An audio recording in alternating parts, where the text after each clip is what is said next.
Hello, folks. Welcome to Virtue Gaming Live.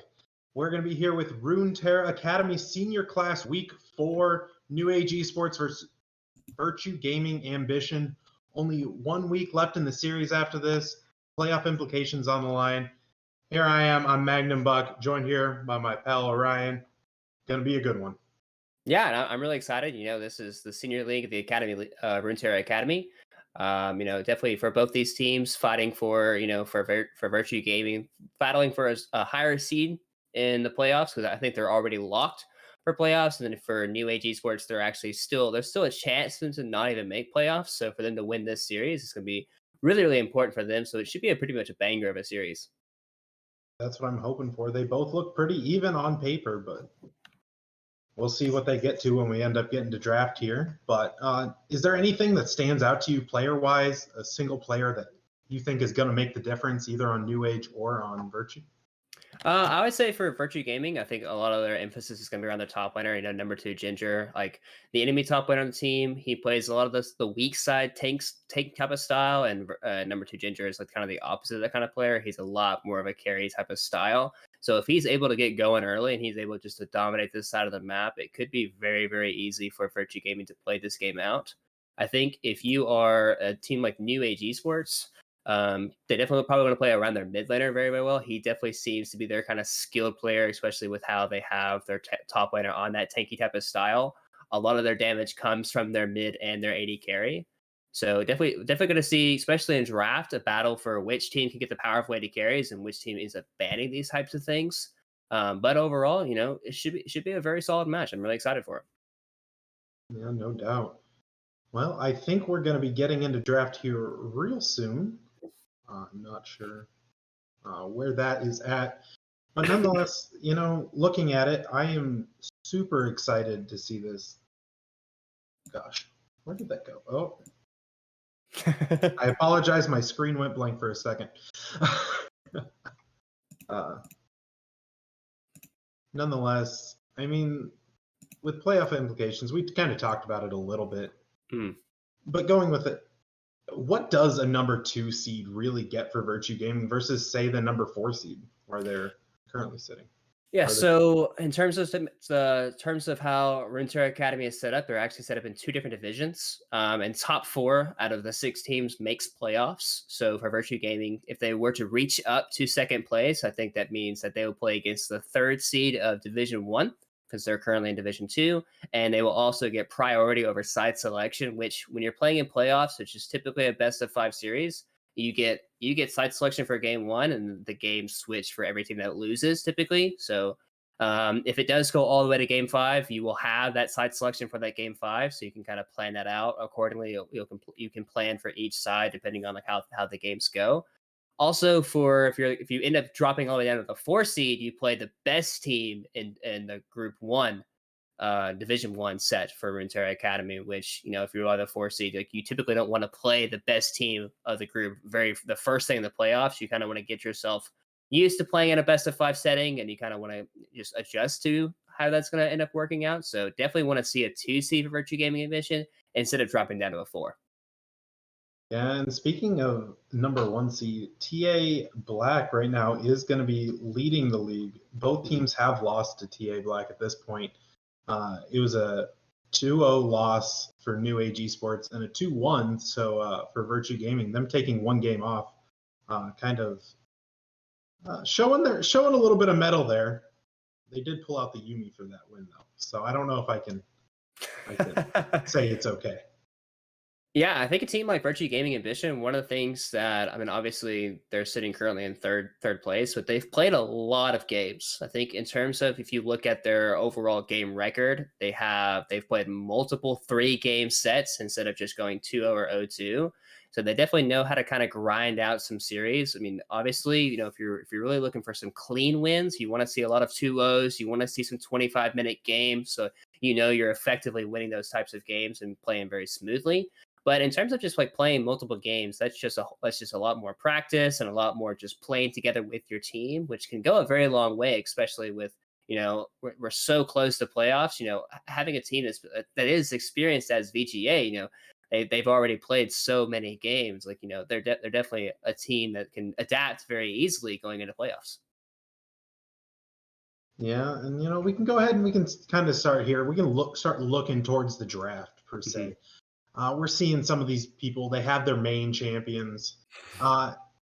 Going ahead, we're going to see the Zoe's been banned against VG Ambition 6 times, barred 5 times. You might have Hawkster having it banned against him all but one game that he played, I believe. No, actually, all 5 times. I stand corrected. And then you're going to have things banned against. You're looking at the Jinx and Zeri on the New Age Esports. Is there any particular bans that we're looking for? Yeah, I think if you're a red side, I think you have to give respect to the Zuri. I think the champion is just really, really strong. And then also for the two champions for VGA, you also have the Zoe and the Bard, two champions that aren't necessarily like super meta, but when you have two guys like Hawkster and like the mid laner for VGA that are just so strong on those champions, you kind of have to just respect them. So very interested to see just how this draft ends up going for NAE, because they have 3 bans that they kind of have to do in terms of, and that does leave up champions like the Jinx, maybe even Aphelios or B1 or even Caitlyn as well, depending on like what they like to do. And they actually end up banning a Hecarim instead. So we will have some form of an adaptation in the draft. Yeah, and we are kicking it right into the draft, going ahead, already almost through the draft ban phase here. Going ahead, seeing the Volibear, the Irelia, and the Gwen all banned out on the side of VGA. And New Age Esports going ahead, banning that Bard that we talked about and banning the Hecarim away from captive. Yeah, I mean, for our VGA side, they're banning a lot of they ban a safe top laner, Volibear's of easy flex as well. I mean, really is a champion that we talked about how their mid laner is a very skillful player, champion that he definitely really likes to play. And then also the 2 jungler bans, especially for VGA's jungler, that guy is definitely likes the early game power champions that we kind of talked about. It does leave up Zuri, it does leave up Zoe for VGA, so probably looking at a very powerful pick here for B1. And that powerful pick is going to be the Jinx. Kind of talked about both ADCs are looking to be hyper carry-ish. Mm-hmm.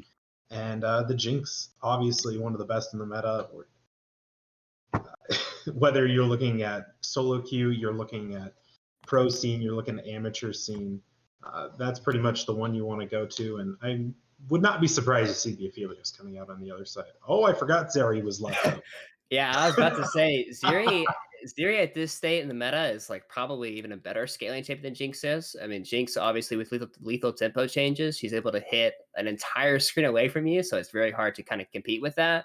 But Zuri's mobility and being able to hit the entire team, especially depending on what build she goes, there's the Titanic build, there's the Kraken Slayer build, so she does have some adaptations, but still, Jinx Zuri, the kind of the epitome of, or the epitome, sorry, of looking at the 2 champions that really want to scale and they're really great team fighters. And a champion like Rakan works really well with Zuri, being able to keep up with her mobility and being able to help her extend herself in a lot of these fights, which is what Rakan really likes to do.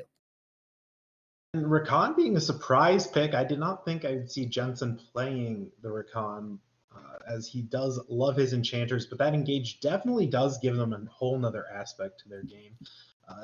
Deciding not to go and pick up a jungler here, going to give VGA that priority and pick up the counter pick.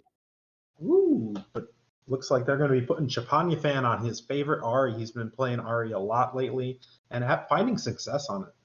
Yeah, RA is a champion that's just recently been changed. Her W change allows her to farm effectively in mid lane. She can max that a little bit early to just kind of farm things out for free.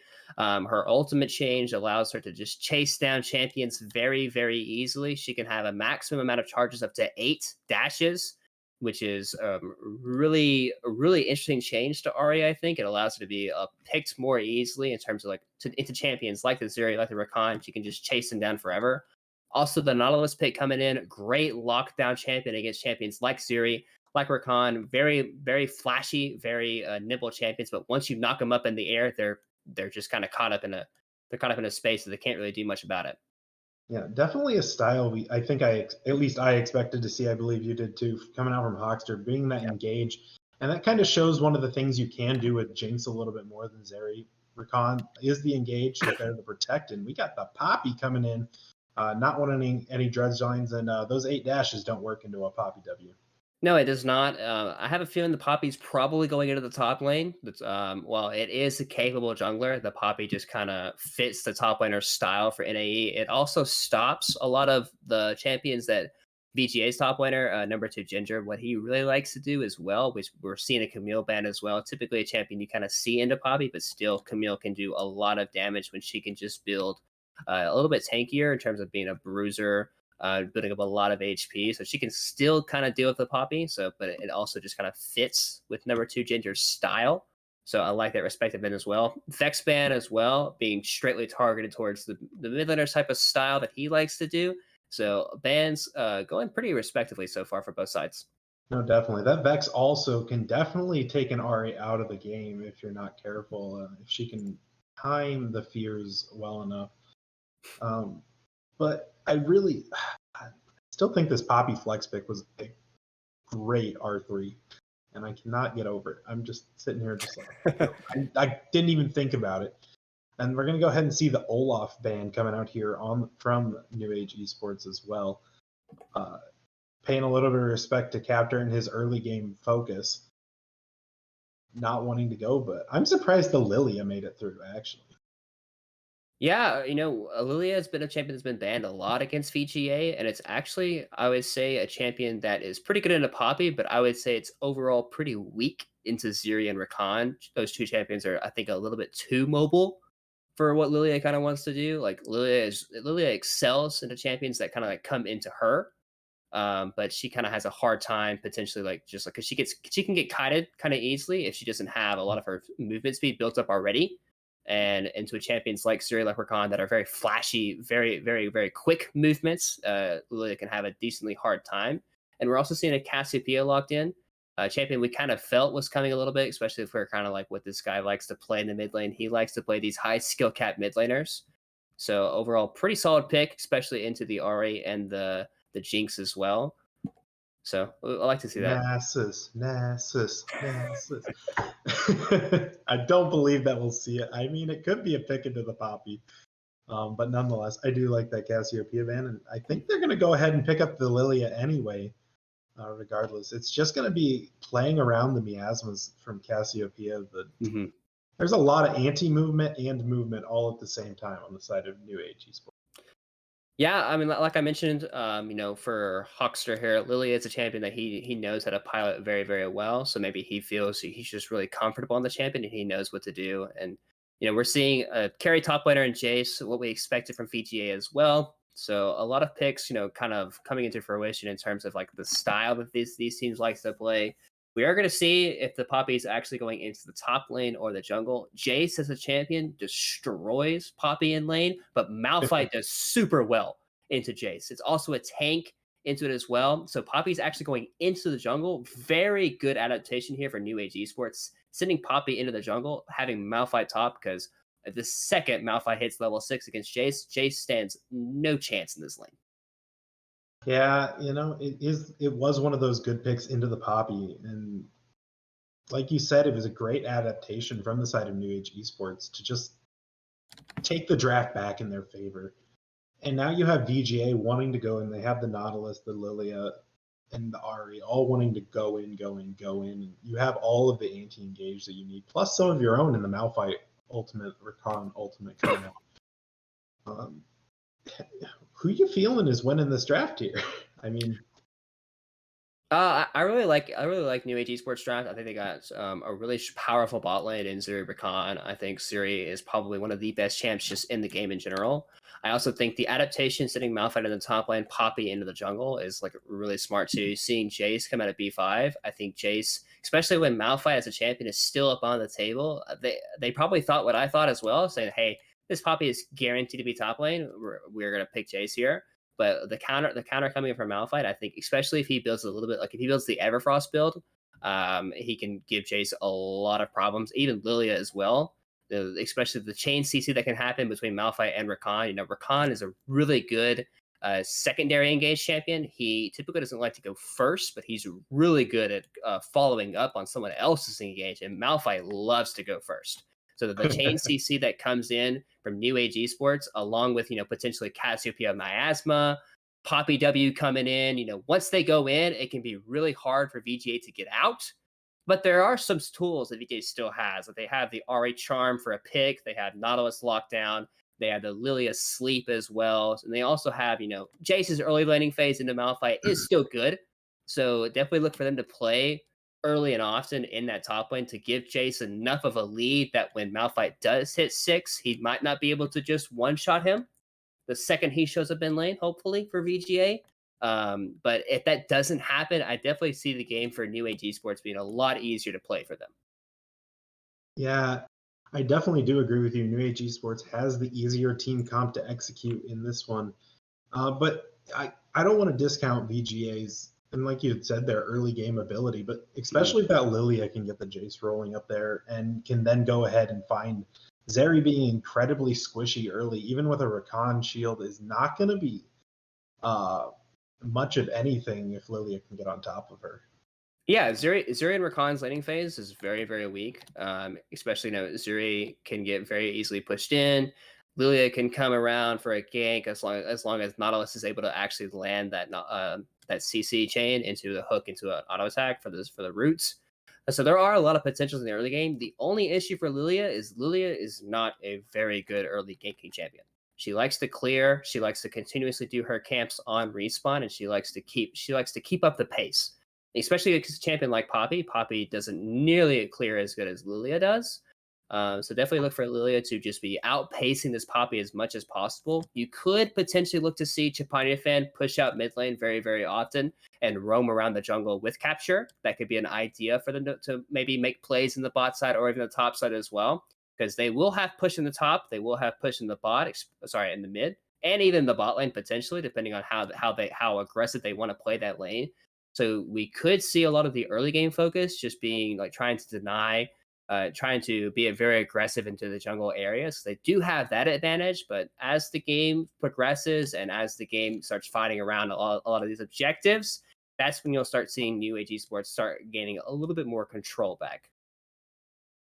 Well, I love the analysis. Give me a last minute here, just off the draft. Who's winning the game? I know we already said we kind of favor New Age's draft, but team-wise, they have both their separate identities, both are playing to it. Mm-hmm. Who's winning?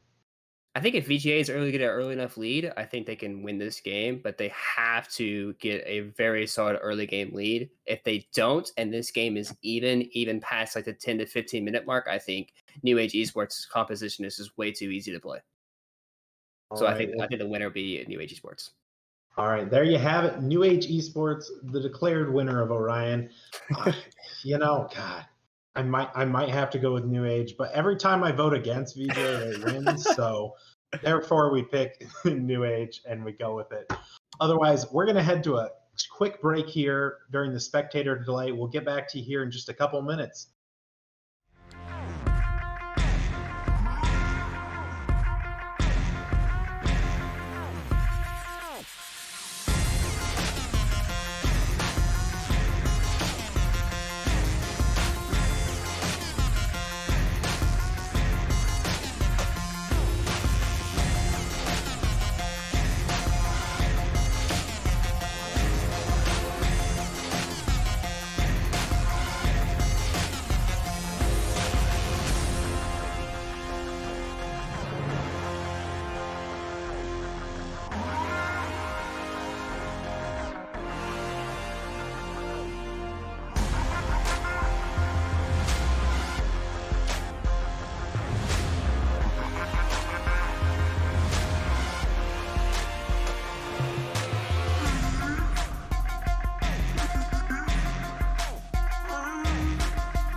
Alrighty, welcome back. Game 1 of this series, Runeterra Academy Senior Class Week 4, New Age Esports against Virtue Gaming Ambition.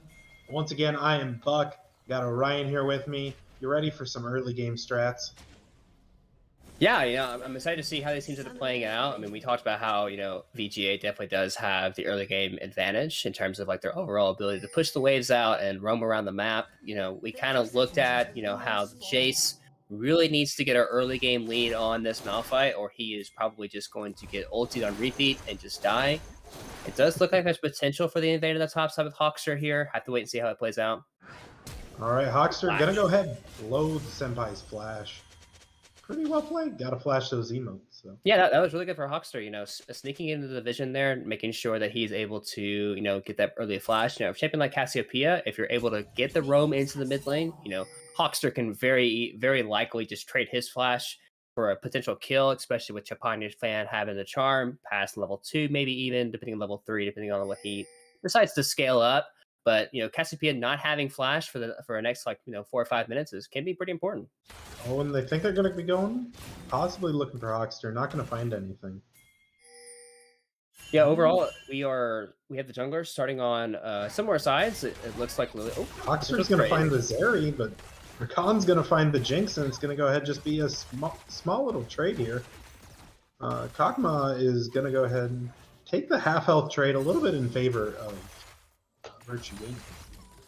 Yeah, like we mentioned, Zeri and Rakan's laning phase is overall pretty weak. Zeri has, she can't fight through the minions. She has to fight in a space where she's not actually being hit by those things, or she can dodge around the minions with her Q until she has her E ability. So definitely look for Jinx and Nautilus to continue this pressure. We are seeing Potato Senpai putting a lot of pressure on this RA, landing a Q into an increased damage from her poison Twin Fangs as well. So definitely seeing lanes going in the advantage. We're seeing some things that should happen in a lot of these lanes, but we are seeing Hawkster with the roam into the mid lane, knowing that this Cassiopeia does not have flash. So probably for this guy just to trade his flash and get a pretty easy kill in the mid lane here. Does have the vision, but they're going to be bringing 3 Hawkster up here, Captor here, Chapanya fan. I don't think Senpai's getting out of this, but looking to trade with Chapanya fan. Just going to go ahead and give over the first blood here. Sorry for cutting you off there. But no, go for it. For Potato Senpai there, he kind of has to know that he can't just play that aggressively when he blows his flash. I'm sure there had to be some form of communication from his team saying, hey, Nautilus is MIA, you have to back off there. So, really disappointed to see, Potato Senpai playing that aggressively without having his flash up and, just goes unpunished. But overall, have to give credit to VGA punishing that kind of play for them, and really good stuff from Hawkster. Hawkster making good on his own play from the beginning of the game. Otherwise, number 2 Ginger already pretty low on mana up here in this thing. I don't know if he's going to be able to punish Jensen too hard up here. One good thing for Jace, though, is that anytime he switches to Hammer form, he is able to get some of that mana back with auto attacks. We do see Poppy in the mid lane. Yeah, Poppy's just going to go down. Oh, Ari's going to go ahead, find a Rakan in the bush, though. And that is going to be a kill over to Potato Senpai. So trading it back, bringing the support in the jungle once again to the mid. Yeah, both mid laners falling to the early pressure. We saw a really, really nice combo there from Age King and Potato. The stun into the miasma ensuing that the Ari was just not allowed to move for a very long period of time. Ari, thinking that she was able to flash away, potentially getting enough distance, Rakan very nicely. Had a roam timer there since Zuri was just kind of farming underneath the wave. Didn't really need the support there, so really good job by Silver being able to get that roam into the mid lane, and we are back to a dead even game. Yeah, no doubt. And unfortunate for Chapanya fan, did have to burn the TP there. Potato Senpai didn't burn his, so there will be that little bit of an advantage there in the mid lane whenever Potato Senpai gets low. Captor possibly just looking for the invade, sees the Raptors are up, wants to take them. Yeah, but Poppy is in general area. I don't think he'll be able to catch her down. Does smite away the big raptor, and actually gets most of the small raptors too. So a very big win there for Poppy, actually showing up late, but still getting most of the camp, actually out of the Raptors camp. Most definitely. You see Hawkster on a room here again, and I think this is just going to be the story of the game, trying to get that RA ahead. Not going to find anything. Just going to look back bot lane, but now I think Ari's coming down with him. Yeah, it does look like a 4-man roam. I feel like this should be seen by their bot side. They should be able to back off here, but it does look like they're actually way over. So Rakan actually W's forward as well. So this should be a relatively easy kill for Hawkstar. Yeah, it looks like Hawkstar hopefully going to hit just the auto attack here. Not going to lose anything. The charm. That's a kill over to Chapanya Fame. That's 2 in 1 now for him. Yeah, just really disrespectful once again on the side of New Age Esports. I mean, we've seen both devs where you kind of can just look at the map and realize what's going on with what the enemy team wants to do, but at the same time, they've resulted in 2 deaths. So really good job by VGA punishing the fact that New Age Esports is making a lot of these mistakes, and overall a really solid start to their early game, which is what we really wanted to see out of VGA so far. Getting an early dragon as well as getting a lot of early good kills. So really good stuff by VGA. Yeah, we're seeing the trades up here. We're not getting the early game focus in the top lane that we were kind of thinking about. Jace really just left to his own devices with this Malphite, and when it comes to that, I mean, he almost has close to a 10 CS lead. Hawkstar looking for the Rakan. Rakan getting a little ballsy here, and it's going to be Lily also there already for the follow-up. Not going to be able to as Prote Senpai rotates over. Yeah, I mean, that was just a really good job by Hawkstar understanding that when support's base, they typically go right to that bush right there to kind of clear out vision. But typically place a control word, so overall Hawkstar just reading the general idea. Oh, good flash, but ulting back in! Oh! Ginger trading with Jensen. Great counter engage with the ultimate from Malphite while he was under tower to go ahead and take out number 2 Ginger in trade. Yeah, I mean, it's just a really feels bad there for Jensen. Flashing almost had a really huge outplay there. Does trade up 1 for 1, so it's not like a bad play by any means, but it could have been a much better play for him if he had just barely survived.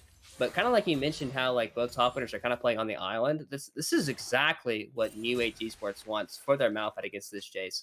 He wants to be left alone to his devices. He's building up this armor. He's going to be building up to a point where Jace is going to be doing negative damage to him, and anytime Malphite can just walk at him, Poppy can be nearby. He can just ult to the Jace, and Jace has no flash.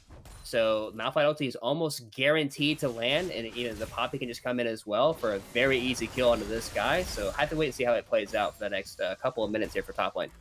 Yeah, we're going ahead. We're seeing partial items coming out here. You got the Serrated Dirk for the Jace and the Warden's Mail coming out from the Malphite, kind of negating each other. Probably slightly favorable to the Warden's Mail. But we're seeing the tier 2 boots coming out for the Jinx, the Sheen, plus the Hearthbound Axe for the Zeri. And the bot lane, for as much as has happened with the supports, nothing's happened with the bot lane. Yeah, but overall, both AD carries are very fine with just scaling it out, focus on the CS very, very heavily. We do see Drowsy coming in, Chapani fan with a charm potentially. Oh, he missed! All right. Oh, he missed the charm, and the Jace goes in, but there's the Poppy ultimate, sending him out, and Potato Senpai is going to take out number 2 Ginger on their own Rift Herald play. Oh, huge miss from Chapania fan. Honestly, like, it's very hard to miss a Drowsy target, or a Slept target, sorry. So, really unfortunate play for him. That's almost a guaranteed kill there if the charm does land, because you can just chain CC him, land all of your abilities, and he's not a particularly squishy champion at this state of the game, but it does result in a kill going to the way of New Age Esports in terms of instead of a kill to VGA. And that kill also being placed right where they want it, with Potato Senpai picking it up. And now we're going to have to go ahead and see what happens here in the scuttle. Is the bot lane's got the rotation over. The vision game is going to go over New Age Esports. Go for it. Yeah, it does look like the Scuttle Crab is actually spawning in about 10 seconds, so a lot of just kind of scuffling for vision, scuffling for control over that area. We do have Dragon spawning at about 1:30 with, the first Dragon going to the way of VGA. Definitely a good sign for them, but I think if you're looking at second Dragon, you probably... you could potentially look to fight for it, but that's one of those areas of the game where, like, we talked about how New Age Esports just kind of has the advantage of those types of fights, especially with a tight area of control with Poppy and Rakan and maybe Malphite. Hawkstar potentially in trouble, but he does end up walking away. But Potato does have the miasma here. There's going to be the go-in from Age of King. Miasma's going to just lock down Captor. The flash coming out from Potato Senpai. Going to take him down with the Twin Fangs Hawkster. Not long for this world. Double kill over to Potato Senpai. Yeah, that's just one of those things I talked about how like it's really hard for VGA to actually fight in these tight corridor areas with the Miasma, with the Poppy Sun coming in. We do see Jensen and number 2 Ginger still trading very, very heavily. You know, number 2 Ginger not worrying about potentially using all of his mana pool to chunk out this Malphite. Malphite does have TP in this lane, so probably look for him to potentially get a reset here soon, so he can actually TP back into this lane, and he could actually potentially threaten the Jace at this low of an HP. H-King is in the bot side, potentially looking for a threat on a dive, but he looks like he's just going to get a reset as well. Potentially because Dragon is spawning in 15 seconds, so respawn timers are pretty important here for a lot of the members of New Age Esports, and so that they can actually fight for this drag. Yeah, and the question is VG gonna go for the dragon? Or are they gonna be fine with the Rift Herald? The charm's gonna land from Fan. He's already thrown out the ultimate. There's the Everfrost coming out from Cassiopeia. Not gonna do anything. There's the Flaring Gate. Charm lands. And that's gonna be a shutdown for Fan. All of a sudden, now Dragon Control's back in the VGA court. Yeah, that was really well played by VGA's. Poppy's going to still be going in here, but I think Poppy's just going to be dying in here. Already had smited the dragon. Loki Dosi picking it up. They're going to pick up the dragon, and they're going to be looking for more Hawkster Pops to stopwatch. Nonetheless, the Charm's landing. That's going to be a kill in the Rakan. Kog'Maw's not long for this world. And neither is Malphite. Double kill over. Kill for Fan. I think that went just about as well as it could have gone for VGA.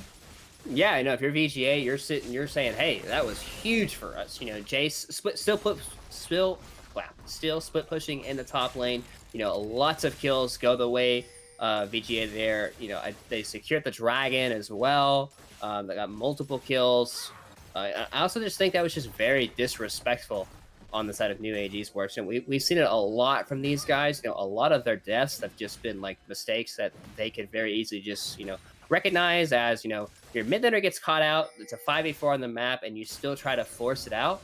And I definitely do think, you know, Poppy goes way too early in terms of trying to, you know, use her ultimate to get people out of the fight as well.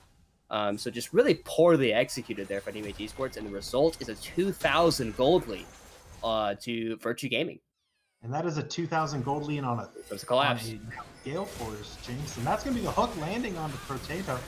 Ultimate's coming out from Rakan. Not going to find anything here as both teams are just kind of walking away from each other. Really only the one ultimate spent. Yeah, a bit of dis-synergy there from Capster and Hawkster. Actually, we saw Hawkster's hook landing and Capster through the Seed Blossom that of Lilia's E to the target where the target was going to be, but with Nautilus's hook drags him closer to the target so he can actually the auto attack can land. So a bit of a dis-synergy there. I feel like if the Lilia E lands there, it could just be a drowsy into his sleep into the rest of the chain seed that could come over. So a bit of an unfortunate thing for a VGA there. Could have resulted in a kill, but overall, you know, they do end up just kind of like nullifying that situation a little bit. So not a big deal. And we can look at the gold differentials here. We're seeing the Jace having that lead after being able to pick up the 3 plates on the top lane. Almost 1,000 gold lead for him. The Jinx is going to be up 600. The mid lane has evened out. We did see Potato Senpai picking up a lot of kills. We felt, or at least I felt, that he was going up a lot. And we're going to actually see the Jace be going in with the Malphite here. Flashes the Malphite ultimate, but I don't think that's going to get Jace out of this one. The Poppy comes in. But the Drowsy's going to also be on Fan. Ulting, charming, killing. 1-for-1, cross-map plays relatively. And Loki Dosi and Hawkster just left to their own devices on this bot lane tower. Yeah, I mean, anytime Rakan is not in that bot lane and Hawkster is actually in the area, there's no way Kog'Maw is able to survive underneath that tower, especially not with Depth Charge being up and available. So really good job of, you know, Kog'Maw understanding that he can't be there. He has to actually back off. But, you know, good punish by VGA securing the first tower of the game at 14 minutes.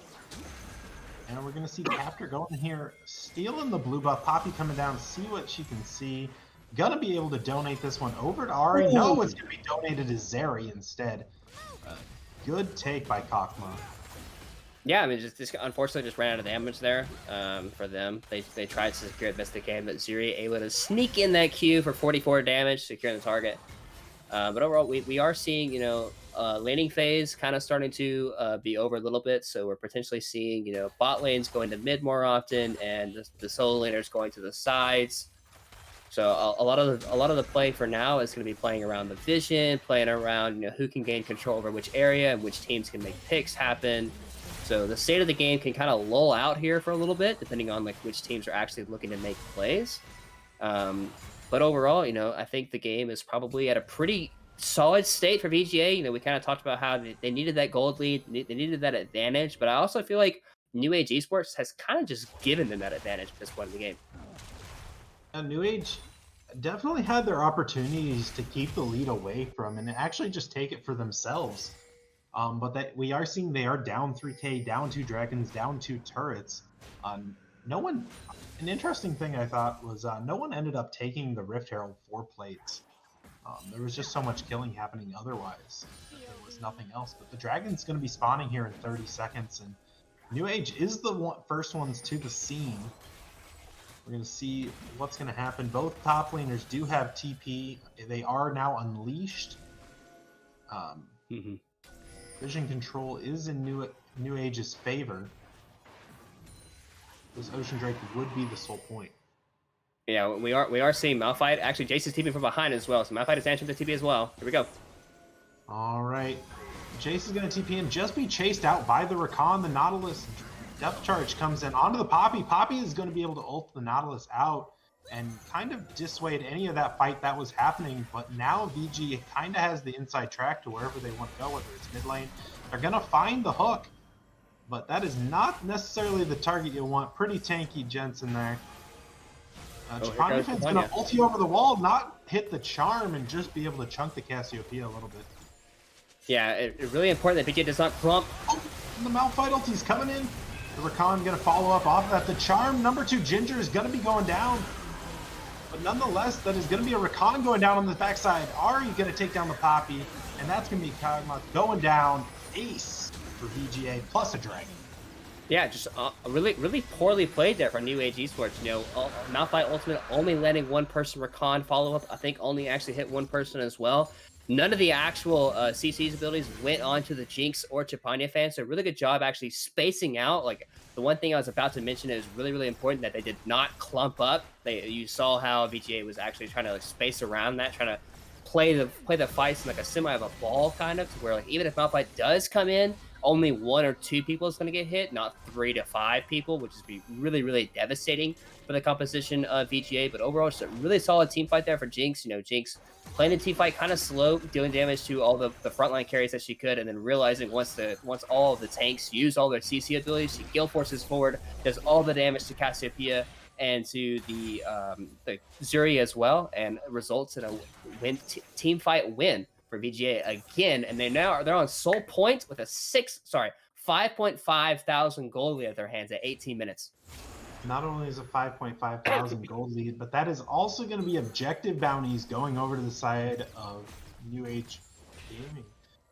They're going to be going ahead and saying, okay, they do have the opportunities to get in here. They have 3 outer towers to take down, worth 300 gold apiece right now.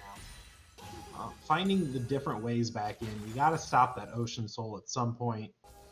Baron's going to be coming up here now. That's going to be a threat here in the next minute or so. And really, we're seeing the large gold lead all of a sudden blossom off this Jinx and this Ari. Yeah, for sure. I think RA and Jinx are sitting at the point in the game where they are easily the strongest 2 champions in the game. We have Jinx sitting on her Gale Force, and she has her Rapid Fire Cannon. She's getting potentially close to an Infinity Edge as well. If she's able to complete that item before the Dragon spawns, which I feel like she should be able to, as long as they're actually farming and not just perma-fighting, which is definitely what VGA wants to do at this kind of state of the game. They don't really have to pressure anything. They could look for the Baron control in terms of if they're able to get some picks with the Ari or the Nautilus, but overall they don't want to have to overforce fights. They're kind of just okay with scaling until the Dragon spawns, so that they're able to get a lot of control over that area. But we are seeing a lot of the key items coming through for VGA's carries. and definitely look for them to continue to control this game. And if you are New Age Esports, you have to be able to land some of that major CC that they have onto those champions. Jensen gonna make a trade on a number 2 Ginger down here, and something I was gonna point out, not to interrupt you there, but number 2 Ginger throwing Qs at Jensen. Jensen not really taking any damage anymore. 1.5 items already at that point. Ooh, we are seeing the collapse of Mage King. All right, H-King gonna go ahead, throw the W up. The Rakan ultimate comes out, and that is a shutdown on the Chapanya fan.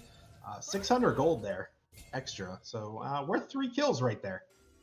Yeah, really good kill. One of the things we talked about, like landing a lot of that major CC, when Poppy E's forward and she puts up her W, Ari cannot dash through that or into it at all. So, with Silver being able to use the Grand Entrance to chain CC that very, very effectively, we saw a really good play there for, sorry, on the side of New Age Esports. And, for them, they're definitely going to look to continue to do that type of play. They want to chain CC the major carries in the Ari and the Jinx. And if they're able to kill those 2 champions in these fights, you can definitely see them very easily winning out on some of these situations. But the CC has to land onto Loki and to Chapanya fan, or else a lot of these fights will just be doomed. Most definitely. We're going to go ahead and see the resets coming out. We have the Rift Herald on the side of VGA. Where are we putting that? We're putting in the mid lane, trying to get a sideway push. It is on Captor, so it's not necessarily a split push item for number 2 Ginger. Yeah, so I think for capture, there's a couple of ways you could go about it. You could use it as like a terms of like if you're looking just to have a point of pressure, you could use the Rift Herald to put it in a side lane or a mid lane, and you could draw the enemy team to that lane. And then like someone has to deal with the Herald, and then you could make your way to the Baron Pit or the Dragon Pit. So with Dragon spawning in about 40 seconds, probably look for capture to spawn the Herald very, very soon. It does look like he is going towards the mid lane with it, which is typically where you want to put it, so you have control over the mid wave section, and then you can actually just rotate into the jungle very easily.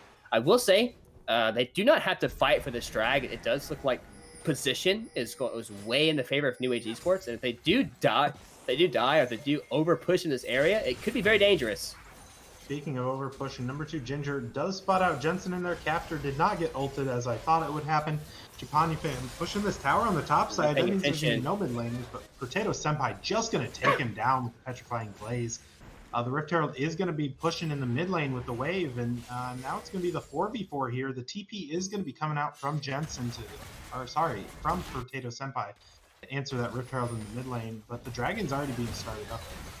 Yeah, this is a very dangerous attempt. This is a 4v5, and they're actually opting into fighting it.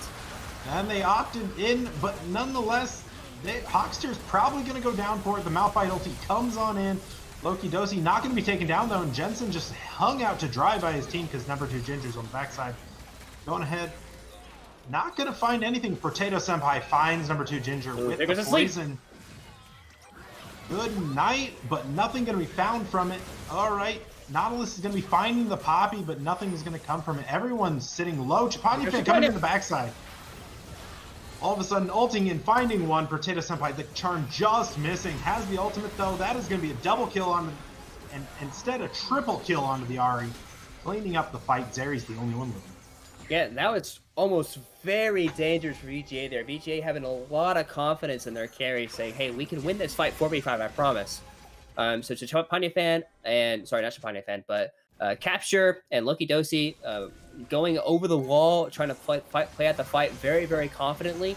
And overall, it results in a very slow team fight, but a win team fight nonetheless. And while they did not secure the dragon, what they are looking to secure is this Baron due to how many they actually killed in the process of that fight. So here we are securing the Baron for VGA, which is a much better prize in my opinion, especially if you are the position that they were in. They lose their top winner, it's a 4v5 on the map, and they still secure the Baron. And they get to secure that mid tower as well. We were talking about keeping that early game going and not letting New Age get to their end game points, and VGA has done a really good job of continuing to play to their win.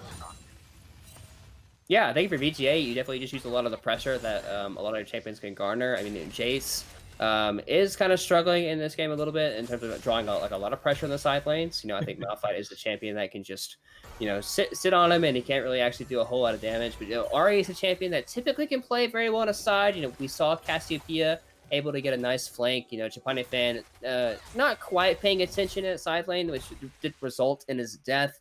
But overall that does happen sometimes. But definitely look for VGA to push out their lanes, get control, potentially pick up a lot of the standing gold. Like they have the tier 2 outer bottom turret as well to pick up. So there are still some standing gold on the map to pick up. But also a lot of these camps. H King potentially caught out. All right, H King gonna be hooked up here by Hawkster. Loki Dosi thrown down, but Captor actually the one gonna be captured. Gonna be put into that miasma pool and gonna go down here. Kog'Maw picking up that. I keep saying Kog'Maw. Here comes Jensen Jensen gonna be flanking Losi Dosi and Hawkster here, though. I don't know if they're gonna make it out. Hawkster gonna be sacrificing his life right now. Loki Dosi not gonna be long for the world either, though. That is going to be 3 kills over to the side of New Age, but both their 2 inhibitor towers gonna be going down for that, possibly an inhib as well. No, it looks like both inhibitors are going down as well. Jace, an incredible champion at destroying structures and inhibitors as well. Ari, a champion that can very easily get away out of the situation. So while they do get a lot of kills on the bot side, they trade a lot of pressure to their base itself. And with 2 inhibitors down, you can put a lot of focus into that bot side, especially the bot, a couple of towers that are still left standing. And if you're in a situation where you lose all 3 of your inhibitors, it can be very hard to play out the game at that point. Especially when Dragon's coming up in a minute 30, they're going to be able to have continuous pressure in the top lane and the mid wave that has got to be answered. They can just dance it around Dragon until they're going to be... TP is going to be coming in from number 2 Ginger. Potato Senpai gonna miss the petrifying gaze, but Chapanye fan gonna be taken low, gonna be taken out by the Twin Fakes following. Trading one back, Potato Senpai taking one. Yeah, that was really good anticipation there for Chapanye fan. He understood that that Potato Senpai was gonna look for that type of ulti, because Ari has to face check that bush. So ulting early to kind of dodge out on that initial stun. But overall, Potato Senpai does end up playing it out very, very well. Does result in a trade of 1-for-1. But kind of like how we mentioned with the mid and the top lane inhibitors, just so much pressure. You have to pay attention to these super minions, or they will just end the game for you. So what that does do is it allows VGA to push up into this bot side, place a lot of the vision, control this area. And at this point, it's really hard for New Age Esports to even enter their own jungle area, and it's going to be even harder to even get near the Dragon Pit. Malphite will have to walk first, but it can even be dangerous for him. They do luckily have that control ward on the backside of the pit that they just moved out of it, so it seems that they are just going to concede that dragon here. Malphite does look like he's walking up. Jensen, there's the TP. That's going to be number 2 Ginger finding the Rakan, finding the Zeri, taking them both out. Chapanye fan with a beautiful stopwatch. Ooh, double stopwatch. Double stopwatch. Jensen gonna go down here on the bot side. Oh, there it goes. The Rocket's gonna find it. Age King still alive. Potato Senpai is still alive. Their biggest carry is getting chunked out by number 2 Ginger here. Apio not gonna find anyone. Ooh. Potato Senpai gonna be going. Actually gonna be taken down by Potato Senpai. Was number 2 Ginger. Age King gonna be taken down though. And that will be the ace over to the side of VGA, and they look to be just ending the game. Yeah, that's going to be the game. We do see respawn time coming in for Kog'Maw. Kog'Maw spawns in 3 seconds, but they do have to clear out a lot of minions. We are seeing probably about, like 3 to 4 super minions as well. So definitely look for these guys, especially, Jinx can hit the towers from very far away. While Kog'Maw does have the Titanic build, he does have a lot of AoE. So there is potential for him to just sit far away. Malphite does not quite have Unstoppable Force, so he can't just ult the Jinx along with the Grand Entrance. So they do end up getting 1 Nexus Tower. So overall, a really, you can say, hey, we got a Nexus Tower that's really, really good for us. But they don't quite end the game. But most importantly, they did secure the Ocean Soul there, which is against a team like New Age Esports here, the composition, it's actually not the most effective soul, I would say, because their composition is very bursty. They want to go in, they want to kind of one-shot you down. The Ocean Drake's much better against like a poke composition, but it can still be very good, for this Jace and a side lane against this Malphite. He can just continuously pester this guy and not have to worry about getting poked out by Malphite's Q or potentially just getting chased down. So it's really good for him. But in terms of just like the raw team fights, it's actually not that great. Yeah, no. And going back and looking at the gold lead here necessarily, we have it has not changed in the last 10, 5, 10 minutes, something like that. Still sitting around the 5K mark. Uh, both good and bad for the side of VGA. They did end up having their Baron power play, but when they did end up trading those kills down there, they did lose a little bit. But the Malphite is going to be sitting there. Oh, Jesus. The Jace is going to be sitting there having a 2K gold lead on the Malphite. There we go. And the Zeri, even though is down, not necessarily having as many kills as the Jinx, is pretty even when it comes to gold here. Less than 1,000 gold lead, but the Baron's going to be started up here by VGA. Yeah, Zuri's been able to pick up a lot of the farm from a lot of the super minions. We do see Hawkster going in. Malphite was there. There's going to be the depth charge onto the Rakan. Ooh, Ginger looking for him, but the Miasma comes down. That's going to be a Ari charm on the backside. Oh, has 2 ultimate charges. Going to see if he's going to get out. Did not get out. Hawkster going in. Going ahead, Loki Dosi going to be trying to find some of those rockets in there, but Potato Senpai exhausted, almost kills Loki Dosi. There's the Ocean Drake. Coming in, number 2, Ginger still alive, looking for the Malphite, possibly not going to find the empowered Shockwave, but the Drowsy's going to come out on the Malphite from Lilia, going to take down Jensen, and that is going to be a 2-for-1 in favor of VGA, and they're not going to stop you. Yeah, I mean, a team fight like that where it's kind of very slow, not necessarily very, very explosive, that's when Ocean Drake is super, super strong. So look, you see Loki Dosi back to almost full HP, probably sitting by like 80% HP, probably going to continue to grow. And they're definitely kind of looking for a potential just retake of the inhibitors as they did respawn back up. They do have they don't quite have their ultimates up available. They use the sleep, so we could look to see them re-engage. Hawkster is going to hit the root and just continue to walk on out. Potato Senpai was looking for something, didn't find anything. Chapanya fan did go ahead, TP up here. They could just be looking for the Baron here, though, and I'm not sure if there's anything that UH can do. Yeah, it does look like a retake. They are kind of sitting in this push here, potentially seeing if they're going to face check it. But Potato Senpai is potential. Look at it. We just see hook landing and charm. There is no petrifying gaze. The depth charge comes in. The rocket takes the kill. Loki Dosi picking up that one, and that is going to be the Baron over to them. And I don't think their base is going to be much longer for this world with no Potato Senpai.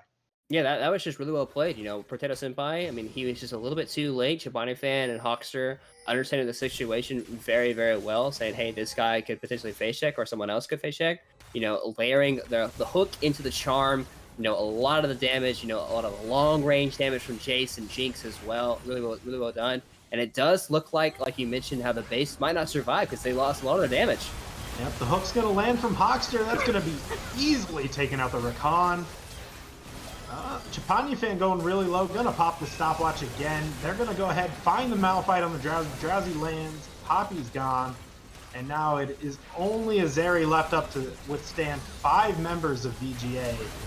Gonna go ahead, try and find Hawkster, but Lily is gonna go ahead, take that one out, and that's gonna be the end of the game. VGA wins game number 1.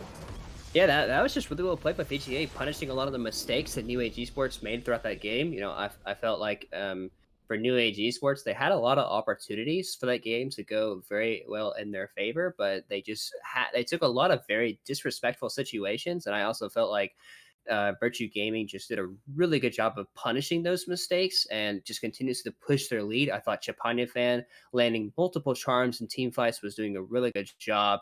You know, also Hawkster blowing the mid laner's flash early on, punishing that at level 3 or 4 on the roam into the mid lane as well. And then you also have to credit, you know, Loki Dosi having a 10-1-12 Jinx game. The guy played an absolute stellar game, keeping distance, continuously doing damage in a lot of these team fights, and overall just a really solid game for VGA. No doubt. Very solid game. Is there anything that we're looking for next game that might be a side selection? Is that something that we should be looking for New Age to be making a difference on? Or do you think it should be a draft difference?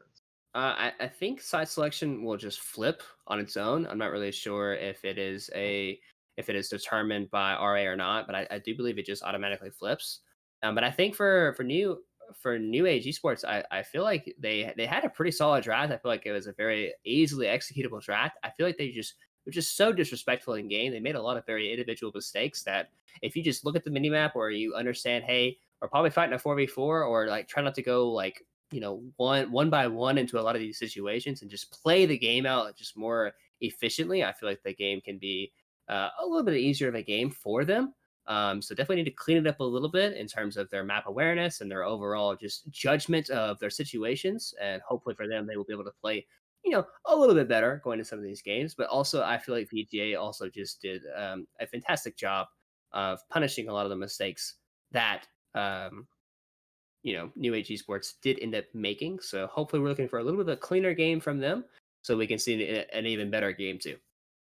All righty. Well, we did see game one going over to VGA. We will take a quick break here, and we'll see you back for draft for game number 2, VGA versus New Age Esports, Runeterra Academy Senior Class Week 4.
Alrighty, welcome back for game number 2, Runeterra Academy Senior Class Week 4, New Age Esports versus Virtue Gaming Ambition. New Age gonna be on blue side, Virtue gonna be on red side, getting into draft here. Yeah, it does look like the bans for New Age Esports is the exact same. They banned the Bard, the Hecker, Mendes, our last game, and then for VGA, they banned the Volibear and then the Irelia, but they actually left up the Gwen this time for VGA side. So maybe they have a bit of a plan, R1, R2, depending on maybe NAE or sorry, New Age Esports. Maybe they're like being baited, like, okay, like which do you want, the 80 carry? Do you want the Gwen? So maybe VGA might look to pick it up here on R1, R2, or they might have something planned out for it. But the Jhin coming in, a bit of a different style, but they do have a different 80 carry playing, I believe, or sorry, Cockmoss playing, but they now have a different support playing in Safari. But there it is, the Gwen and the Jinx, two very powerful champions, very strong R1 R2 selection here for VGA. No doubt. I'm surprised with the Jin B1, but Mhm. nonetheless, that seems to be what Kakma wants to play. It wasn't banned last round. Did want the Zeri over it. Obviously, not going to get it this time. I'm wondering what support they're going to be pairing. Obvious, the Leona, probably the most obvious support to pair with Jin right now. One of the best pairings in the game. Mhm. Gonna be going into the Jinx. Gonna be looking to be aggro and just beat out Loki Dosi and Hawkster here. Yeah, what this does do though is it does allow VGA to pick Thresh on R3 though. I think Thresh is a very strong champion into Leona. It's a champion that you can actually win lane very, very easily into. It's also a kill lane with the Jinx, with the Chompers as well. So, and Hawkster has been playing a lot of Thresh as well. So we could see that. Braum is also a champion that does win the lane against Leona. It's more of it's less engagey. It's more just purely about protection. So you do have less options there. But Braum is still a very fine champion for what VGA wants to do. They want to play the protect, the peel. They want to have the Gwen. They also have the Akali diving onto them. So Braum, with the locket, will still be able to do a lot of work. So very solid pick too as well. Yeah, no, definitely. And the Akali actually coming out from uh, New Age, gonna be a flex pick, top lane, mid lane. But you got to imagine that that is going to be something that's probably played in the mid lane. Yeah, I think especially the type of style that this guy likes to play in the mid lane. He likes to play the high skill cap. He likes to play he wants to really beat you down in lane and have a lot of success. The Cassiopeia ban does signal that they're not completely for sure where the Sakali is going. They don't want to. They thought that Cassiopeia had a really good game last time. Also, Ari ban, a lot of respect over towards Chapanya fan as well. So both mid laners, we'll see a different mid laner for both teams here in this game. So excited to see how that one ends up playing out. I'm curious to see what this ban will be, depending on, obviously for VGA, they do have the counter pick for the top laner this time. So you are likely to see a R4 mid for VGA in terms of like what they're actually looking to do. Because they have the Gwen as well. Gwen is a champion that can go in the jungle, can go in the top lane. So you have multiple options. So you kind of want to leave that up as in terms of like, a bit of an obscurity to where you don't necessarily know where the Gwen is going. So that's where I kind of see VGA going with their R4 pick. Yeah, and going ahead and seeing the Nocturne bands come out, and I believe probably the Cinder band is also going to be coming out. Nocturne band really good for Ooh. VGA, not going to let them get on top of that Jinx, possibly one-shotting with the lethal tempo. Kind of disgusting. And then you also have the Cindric pick or band coming out saying, Japani fan, you're gonna have to play one of the lower priority mages. Something that has not been banned that I kind of sneaking suspicion is Zoe is still available. Was Mhm. available last game. Did have the Ari.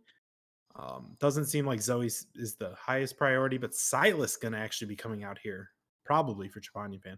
Yeah, Silas is a strong pick into Akali. It's actually, I would say, a little bit of a better version. Silas is able to seal the Akali ultimate and very capable duelist into the Akali. You actually have a very strong laning phase as well, especially with all the Akali nerfs that she's received due to her energy pool being reduced by so much.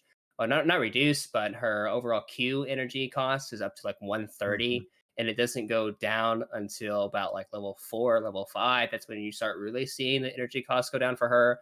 We are seeing Viego locked in for the jungle and the Shen for the top lane. Shen type of champion that Jensen really likes to play in the top side. He likes to play the tanky style for them. Viego, very, very capable jungler, especially just like The guy really likes to skirmish. He likes to take over the bodies, to transform into different champions and just take over fights with that ability. Currently have the Rek'Sai Hover. I actually don't know the Rek'Sai Viego matchup too particularly well. I kind of would like to see something like a Kindred or a Xin Zhao in this type of composition for them. I think it'd be really powerful. Graves as well. It does look like the Gwen potentially going in the jungle. Graves going in the top lane, or even the Graves in the jungle. So there's not actually for sure. Both those champions are very good in the jungle and the top lane and can punish the Shen fairly well. I think I actually would probably prefer the Graves going in the top lane so he can build the new Hull Breaker, not necessarily the new Hull Breaker, but build the Hull Breaker, keep the Shen in lane so he can't actually make impact on like level 6 ultimate as much as Graves would like to stop him from doing that. Because he actually doesn't have impact on the map until 14 minutes, having the Unleashed teleport. But Shen can have access to the map around the 7:30-minute mark when he hits level 6. So definitely look for Shen to be very active on the map. But if he's continuously pushed underneath this tower, he probably won't be able to do that as much, or he would just have to lose out on like some minions and some tower plates to the Graves. Yeah, and I love the Graves pick here. I believe it's going to be top. Graves into Shen feels really good once you get that Hull Breaker. Mhm. Shen, usually the bully, not going to be able to bully once he gets that. Gwen in the jungle can be super impactful if you get farmed up quick enough. And overall, I'm just really liking VGA's draft here. Yeah, I definitely do think PTA has the advantage in the draft in this one. I think it was very well thought out. Gwen, Jinx, very strong R1, R2 picks. And then with the champions that New Age Esports is picking in, the Braum and the Silas are definitely going to wreak a lot of havoc in a lot of these team fights. And then you have the Graves split pushing into the Shins, where Shin actually just can't have as much impact, at least hopefully, much impact on the rest of the side lanes. So definitely look for him to just continuously pressure, keep pushing in the waves so Shen just can't actually move all that much. So overall, I think a very solid draft indeed for VGA. Yeah, and when we start talking about focuses here, lane focuses, where we're going to be going, the Viego's Mhm. going to be looking bot, has the Leona to engage on it. Can also be looking top to have the Shen taunt on the Graves and try and keep that Shen into an early game. Mid lane doesn't necessarily seem like a place that Viego is going to be able to gank super easily pre-6. But nonetheless, and then on the side of VGA, we're looking, okay, you have the Gwen. The Gwen's just looking to scale. The Jinx and the Braum are they're going to play safe. Silas going to do what Silas does. And Graves is going to go out there and head and just try and farm out that Hull Breaker. So, Yeah. any impactful places you're looking?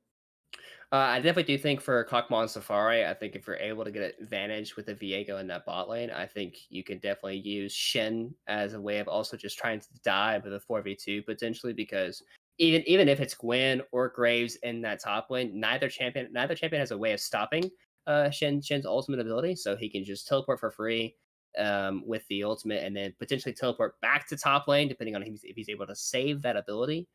So we will know for sure in a couple of seconds whether or not it's actually Gwen or Graves heading into it. They have to lock in their champion before 20 seconds is locked in. It gives enough time for the champions to change their runes if they need to. Gwen being the AP champion, Graves being the AD champion, having those armor MR runes is pretty important. Same exact runes. Yeah. So I mean, if you're VGA, you can kind of have like a bit of a swappage here depending on like what you actually want to do. In terms of so, I mean, I do think capture, playing the Graves is a fine choice. I think both champions kind of accomplish the same thing. The only reason why I said Graves heading into the top lane here so that he can actually pressure. It does look like some swaps are happening for New Age Esports here, though. It does look like Jensen could be piloting the Akali, Shen going into the jungle, and Viego in the mid lane. All right. We will be seeing the Gwen come out in the top lane, it Mhm. seems, Graves jungle. What an interesting change of events seeing the Shen go into the jungle. Yeah, I mean, I think the last time I saw Shen in the jungle was Tsum Speaka playing the River Shen. He actually put it to pretty good success. I haven't actually seen it very much in amateur or anything below professional play. So have to wait and see if the clear is any good. I would assume the clear is not as good as Graves' clear. Also with Gwen, having to push into the Akali, Silas should be able to do it on the Viego because Viego's Q on minions got nerfed a lot since the champion got released. So he does still have his skirmishing power. He will have a lot more gold in the mid lane than he would in the jungle role. So we'll have to wait and see how that plays out. But yeah, very interesting mix up here for New Age Esports. Most definitely. And we've talked about it. I personally do not know the Shen jungle anything. Mhm. Interesting. The Akali is going to be going into the Gwen. Obviously, Trapani fan and number 2 Ginger can swap lanes as they wish. Same with Potato Senpai and Jensen between top and mid, just to try and get that favorable matchup. Unsure if they will, but just drafting. Who's winning this game? Who's winning the draft? What are we thinking? I definitely think that VJ has the upper hand on this one. I think they have the pure scaling advantage and the Gwen and the Jinx. I think we'll probably see Loki Dosi once again take either the exhaust or the cleanse into this matchup just to kind of freely play out the game. You could see the exhaust of the Akali and the Viego potentially.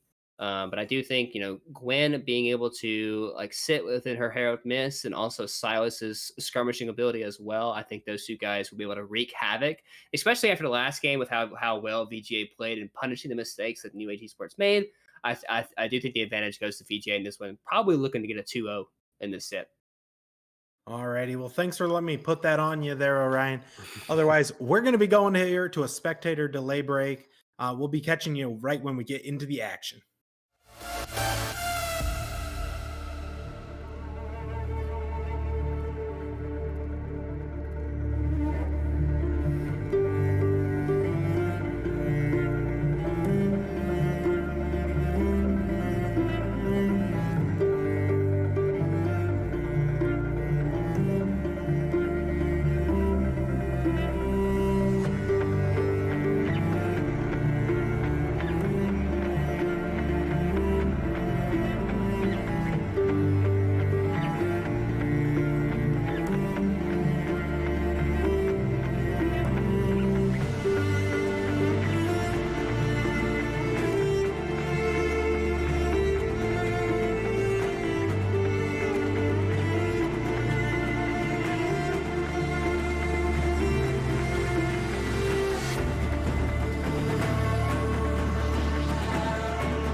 Alrighty, folks, welcome back to game number 2, Runeterra Academy Senior Class Week 4, New Age Esports versus Virtue Gaming Ambition.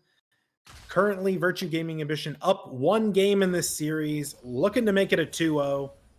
Anything interesting happening on this summoner spells, runes, anything of that nature? Yeah, we have a couple. I mean, we have no teleports on the side of New Age Esports.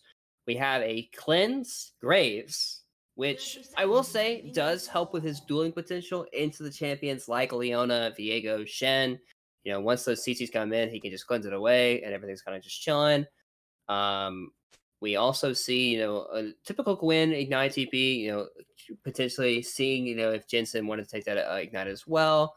So I will say H King going the Guardian route, which is going to be very useful for him in terms of like his like overall protective ability, but less on the dueling ability of the Graves. Which is definitely going to be like if Graves sees that, he'll be able to say, hey, I can really do out on this guy, especially because he has cleanse. It really helps him in that situation. But overall, pretty standard 5-point here. Not a lot of information being accessed at this point. We do see a control ward actually placed by Shen. He probably doesn't necessarily need those health potions maybe in terms of actually the clear that he's looking to do as we're zooming in on the control word. We're not typically used to having a control word on the map this early. But, right now we're just waiting to see how a lot of these lanes play out. It's the Yumi strat, man. The Yumi strat. Pick a control word. You don't need pots. Nonetheless, we're going to go ahead see where the early pressure. Both junglers are going to be starting top lane. Both of them leashless. Surprisingly enough, the Shen is currently outpacing the Graves, kind of. Took the solo buffer faster. But they're probably going to be pacing. Graves going to go ahead and go right to the Raptors. Shen going to be doing the full clear. So Graves will have a little bit more agency wherever he decides to go right away. Yeah, the one thing with Shen, a lot of trading Hawks are going to be going way down, but so is Only level Safari. And Safari, that's going to be ADC chasing support on both sides. Loki Dosi gets excited, though. Kog'Maw's going to just have to run for the hills, going to have to burn Flash. Does pick up the first blood, though. Gets a little extra gold in his favor. Nonetheless, a trade down in the bot lane. Yeah, really important though that Loki Dosi and Hawkster were actually level 2 in that trade, and Kog'Maw and Safari were only level 1. So they didn't have access to their second abilities, which could have led to more CC coming through.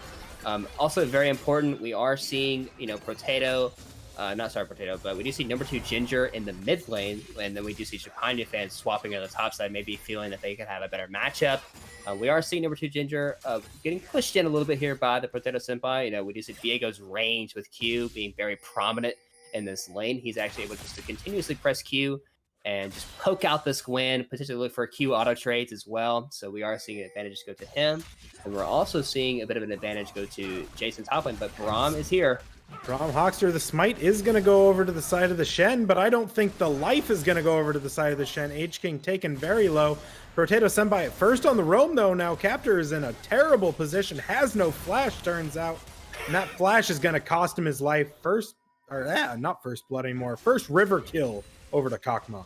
Yeah, and there we see the River Shen, coming through. Not necessarily winning the duel, but having his bot lane come up and protect him in that situation. It does look like it's going to result in a double crab here for the side of New Age Esports. So a solid early game for the Shen so far. And Chapanya fan being aggressive. Most definitely. Chapanya fan Jensen trading really hard here. The Ignite going to be out, and that's going to be the flash kill from Jensen. Chapanya fan not going to be able to flash away. Gonna just die to that Ignite. Yeah, really well played by Jensen there, knowing his limits to his champion very, very well. Understanding that he would have enough of a kill threat with the Ignite, flashing forward underneath the tower, securing the kill there. So really well played by him. Also, capture, like we mentioned, not having the flash in that one situation did cost him a little bit. Typically, like we do see the cleanse for the CCs, but when the team has multiple CCs, like they have Shinton, they have Viego stun, they have Leona stun, they have Jin root, so it's hard to cleanse all of that. So he just opted into dying instead of cleansing it away. So what that does mean is a pretty strong early game so far for New Age Esports and a 1,000 gold lead to show for it. Most definitely. We do have the Ocean Drake spawning here. Not going to have a repeat of the Soul from last game. And not that it did end up changing a little bit of that final fight, but nothing much to speak of. We're going to have to go ahead, see the Braum roaming up here. Graves might be looking for a collapse onto this Viego, but both going to get spotted on wards in both the pixel brushes. Yeah, good control ward vision so far. They understand that they have a lot of control around this mid lane with their 2 pinks. Hawkster just now digging level 3 with the kill of the ward there as well. So, the bot lane for New Age Esports having pressure in the bot lane since Jinx is in a 1v2. She's able to go clear this pink ward here, gaining a lot more information and overall just like clearing away a lot of the vision that they already had. So especially looking for this dragon, you definitely look for both supports and all the lanes to be very aggressive. Number 2 Ginger, can you be aggressive? Number 2 Ginger hit 6 first. Potato Senpai taken low. Ooh. Does not die to the Ignite, does not die to the second charge of the ultimate, and will not go down. Does give very large amount of pressure to number 2 Ginger, who was looking to have something and does have the TP to get back to lane. Yeah, he does have the TP. He did invest the Ignite, in that situation. So, for Potato Senpai, having his Ignite back up in about 20 seconds or so, he will have that advantage over number 2 Ginger. Plus, He will be dinging level 6 soon. I don't know how soon, but since the Gwen is already 6, he's probably about a wave away, maybe 2, depending on how much XP he actually has missed compared to the Gwen. But still looking at both sides, trying to control this river, trying to control the vision that's being placed. Controlling the river means you have control over the Dragon Pit, but with Potato Senpai actually having push in this mid lane, we could look to see a lot of pressure going over towards, a New Age Esports. But Graves is in the area to try to protect that a little bit, but a bit of ships passing by in the night. Most definitely was spotted on that Pixel Brush ward once again, coming in clutch. I'm not sure who placed it, but whoever keeps placing those, very good. Jinx is going to go be ahead, trading on the Kakma here. And Leona's going to be coming in from the backside, Safari. And that's going to go ahead. H-King is also here. There's the taunt. There's the death for Hawkster. Loki Dosi pops the cleanse. Going to get out of there with it. 1 for none on the gank in the bot lane. Going to be the dragon going over to them. And Rift Herald not yet spawning 30 seconds. Graves might be looking for a gank on Potato Senpai. Yeah, I think he can just walk down to the bottom side, though. He is. Gonna go ahead, finding the gank. Not gonna find anything with it, and the dragon started up. Yeah, definitely for him to just go to the bot side. I think he knows his team is on the jungle. Trapani Fan flashing forward. Trapani Fan has the Akali ultimate, gets it. And that is going to be just a kill, and the Ignite actually coming out from Jensen. So even more of a favorable trade for Trapani Fan. Did have to blow the flash, but is going to be able to get all the 300 gold. Needlework. The needlework's coming in. Potato Senpai not going to die to it. Just has to hit the R button. Gets over the wall. Hawkster, good roam into the mid lane. Pushing him out. Yeah, I mean, also a really good job there by Capture going into the enemy top side jungle here, stealing away the Gromp and the blue buff at the exact same time. Furthering his lead a little bit in the jungle camp category. It is going to put him up maybe a camp, maybe 2. Also placing the ward as well. So they will have knowledge of when the Shin is going to be transferring up into this top side after he clears out the wolves. So really good job by Capture there, taking the advantage of his mid laner having the pressure of pushing out Potato Senpai. And using that to just have a lot of, taking the time to actually take away the camps instead of doing his own camps at that time. So good job by Capture.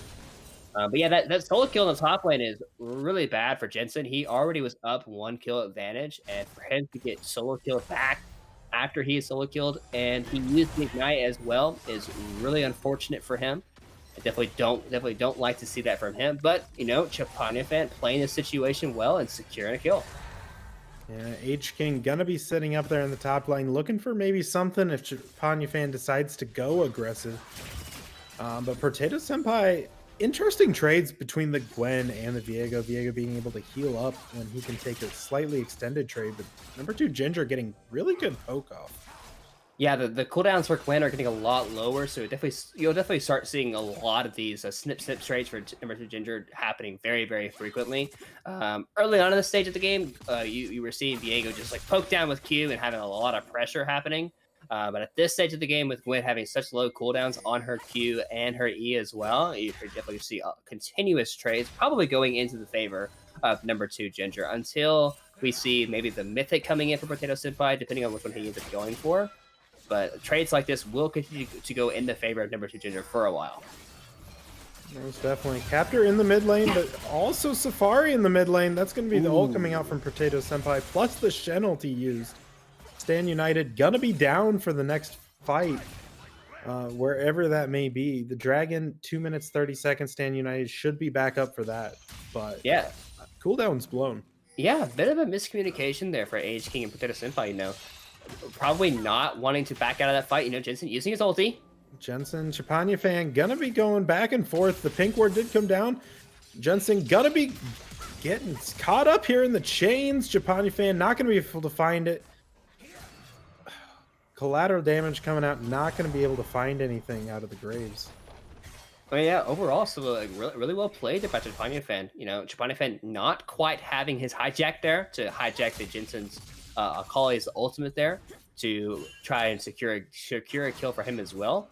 But still pushing away the Akali when he didn't even have the hijack is still really, really well done for Trapani Fan. He should have hijack coming out pretty soon. The cooldown is very long, and in the early stages of the game for him, especially when he can only take really the one ultimate and the Akali ultimate here at the early stage of the game. But he should be able to stay fine in this lane. He can, anytime Jensen goes for a trade, he can just kind of heal it up with his W and hopefully look to dodge out on some of the abilities. So even though his wave state is kind of looking pretty dire, he should be all right.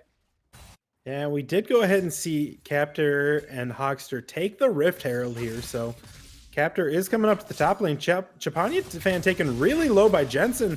The ultimate taken, but the taunt coming out from Age King. Gonna secure the kill for Jensen. And really good from the side of New Age to be finding that.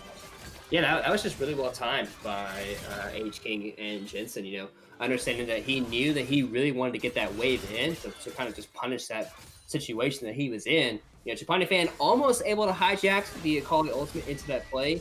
Over aggression. Solar Flare going to be coming out from Safari, and Safari going to go ahead. Potato Senpai going to hit the ult, going to take him down. And that is the worry when Safari is roaming out of the bot lane.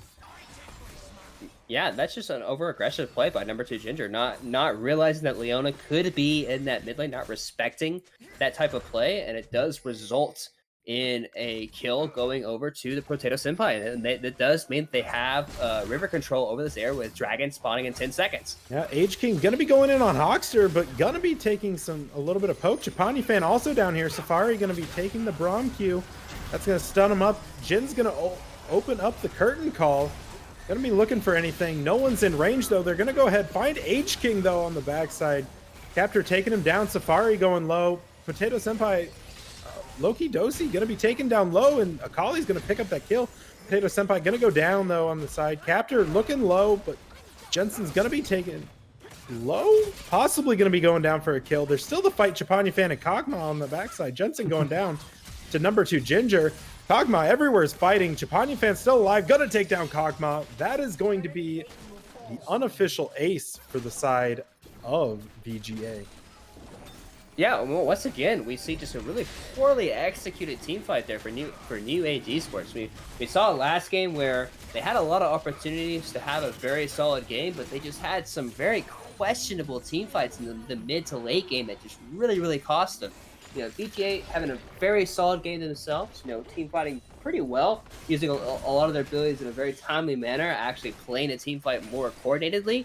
It just looks like New Age Esports is trying to fight the team fight just by themselves. No one's really actually trying to play the team fight together. Yeah, it's looking slightly solo QE as number 2 Ginger and Captor looking there for maybe something on Senpai, but not going to find it. The Dragon was also a prize out of that unofficial ace, and they closed a 2K gold lead with that fight. Yeah, and that's one of the things we talked about, how just the early aggression that New Age Esports was having. They're punishing a lot of the things that VJ was looking to do. The scoreline was 6-2 a second ago. We do see Hawkster, just kind of beaming in the mid lane, trying to hold this wave for his AD carry, trying to see if he can save the cannon here. Potato Senpai, he is getting kind of low. Ooh, just kill him. Yeah, Potato Senpai gonna be taking a lot of tower shots though. Braum, not necessarily the person you want to be. Gonna go ahead, escape there. The Rocket not going to find anything from Loki Dosi, and a good consolation prize for Potato Senpai is the best I can call it. Number 2 Ginger and Jensen going to be fighting up here in the top lane. The fight we thought we were going to see all game finally coming to fruition up here. Yeah, a bit of a questionable play for Hawkster. He wanted to salvage the mid lane as best as he possibly could for his AD carry. Ends up dying for it. Unfortunately for him, it does have 3 deaths, so he is getting punished a little bit hard in this game. But, still, really good punish by Viego. We are seeing that this champion is really good at doing the skirmishing power he does have. Being able to transform into the different champions throughout the game. Transforming into Braum is very powerful. Kind of good catch. Chapania fan finding Potato Senpai, but Potato Senpai might be finding Chapania fan. It's going to be going low, and Chapania fan gonna take it, just edging out with less than 100 health, I believe. Yeah, that was actually really close, surprisingly. Potato Senpai not having the Heartbreaker there, unfortunately for him, being able to secure the kill. He just used it on the Braum in the mid lane. So, maybe Hawkster is saying, hey, I baited your ultimate in the mid lane, so you can't get the solo kill in the bot lane. So, but, really good job by Chapania fan. Yeah, just overall. So Hawkster can definitely say that after the game. He can say, hey, I was the reason you got that kill there, my friend. But overall, credit to Japanifan winning out in the 1v1, lending a lot of his key abilities there and resulting in a solo kill in the bot lane. Yeah, things we're looking at, the Rift Herald is going to be up here in less than a minute. You also have Dragon spawning here in 2 minutes, 20 seconds. You're looking to play around that Rift Herald if you are the side of... well, both teams really should be looking for it. The gold is rather even. One of the gold. Ginger going to be fighting Jensen, but I don't think Ginger wants to be fighting Jensen right now, as Jensen, 3/4 health, does fully kill number 2 Ginger. Yeah, Jensen having the ability to just kind of collapse from the bush was really well done. We are seeing this 1v1 happening once again, but he does have Heartbreaker. Oh, and here comes the Stand United. A little bit probably unnecessary, but nonetheless used. Gonna give the assist over to Age King, and that is another kill for Potato Senpai. Yeah, and we're just seeing the pure dueling power that Viego does have. He has the Blade of the Rune King, his own sword completed for him, just very fittingly for him. At the same time, we are seeing a TP coming in the bot lane to kind of salvage this tower from number 2 Ginger. But, kills happening on both sides of the map for New Age Esports. Jensen getting the jump on number 2 Ginger there in the top lane, having that ultimate ability and the ignite ability up in that fight. And then same thing for the bot lane, Potato Senpai doing what Viego does best, skirmishing in that lane.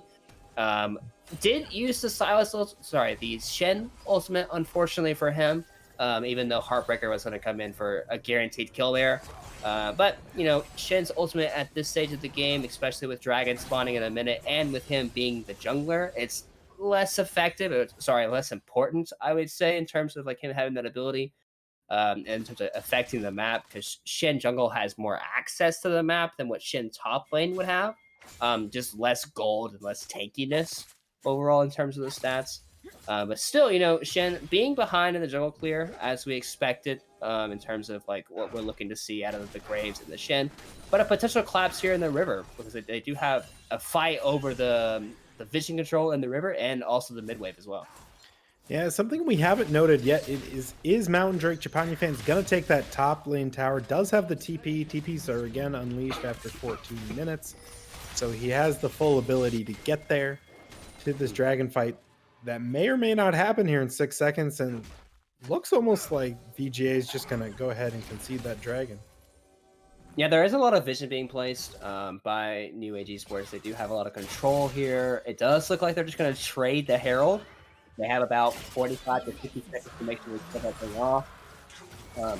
On the side of New Age Esports, you're probably pretty happy with the fact that you got the dragon there in terms of the setup you're able to get and the vision you're able to place.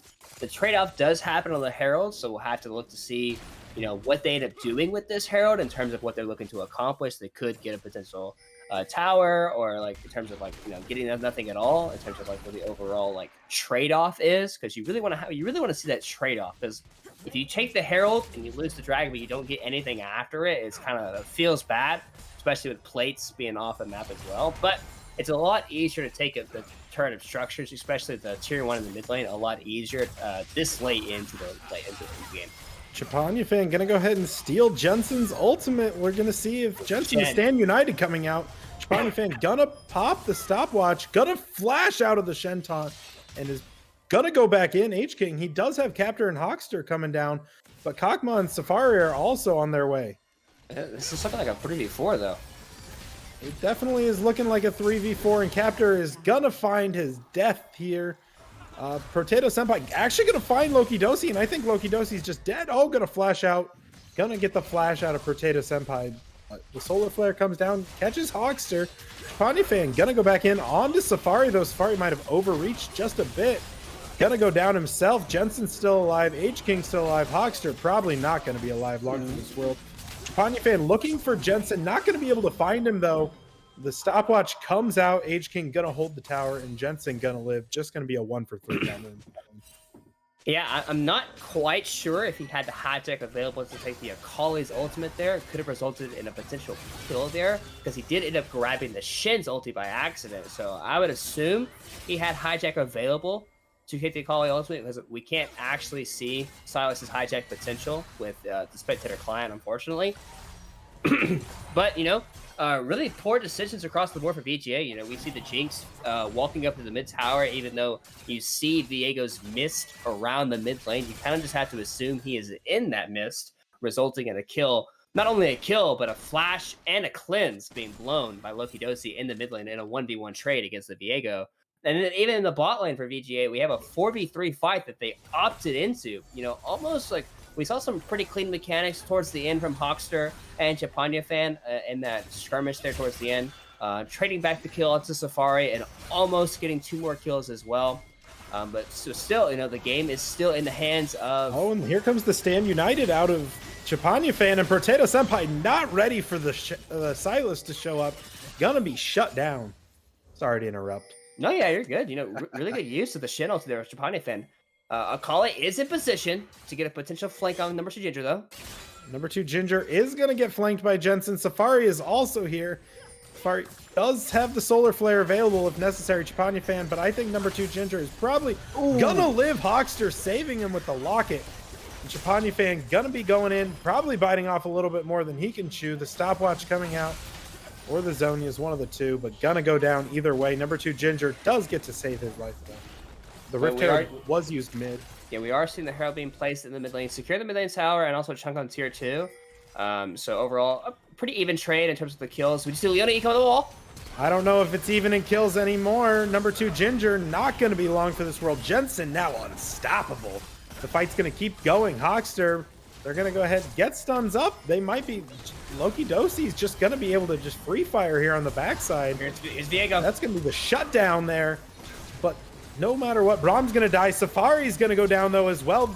I don't think you want to be the Braum, but nonetheless, Graves is going to go down. Potato Senpai, now the Graves. That's exactly who you want to be into a Loki Dosi, who's now going to go down. Potato Senpai with a triple kill. Chapanya fan finds Kog'Maw. Potato Senpai gonna get his ultimate stolen, but it's actually the Jinx ultimate that gets stolen. No, it's not. Okay, I was confused there very momentarily. But Potato Senpai's gonna go down. The TP's gonna come out of the Gwen. Not necessarily necessary, but 30 seconds on the Dragon.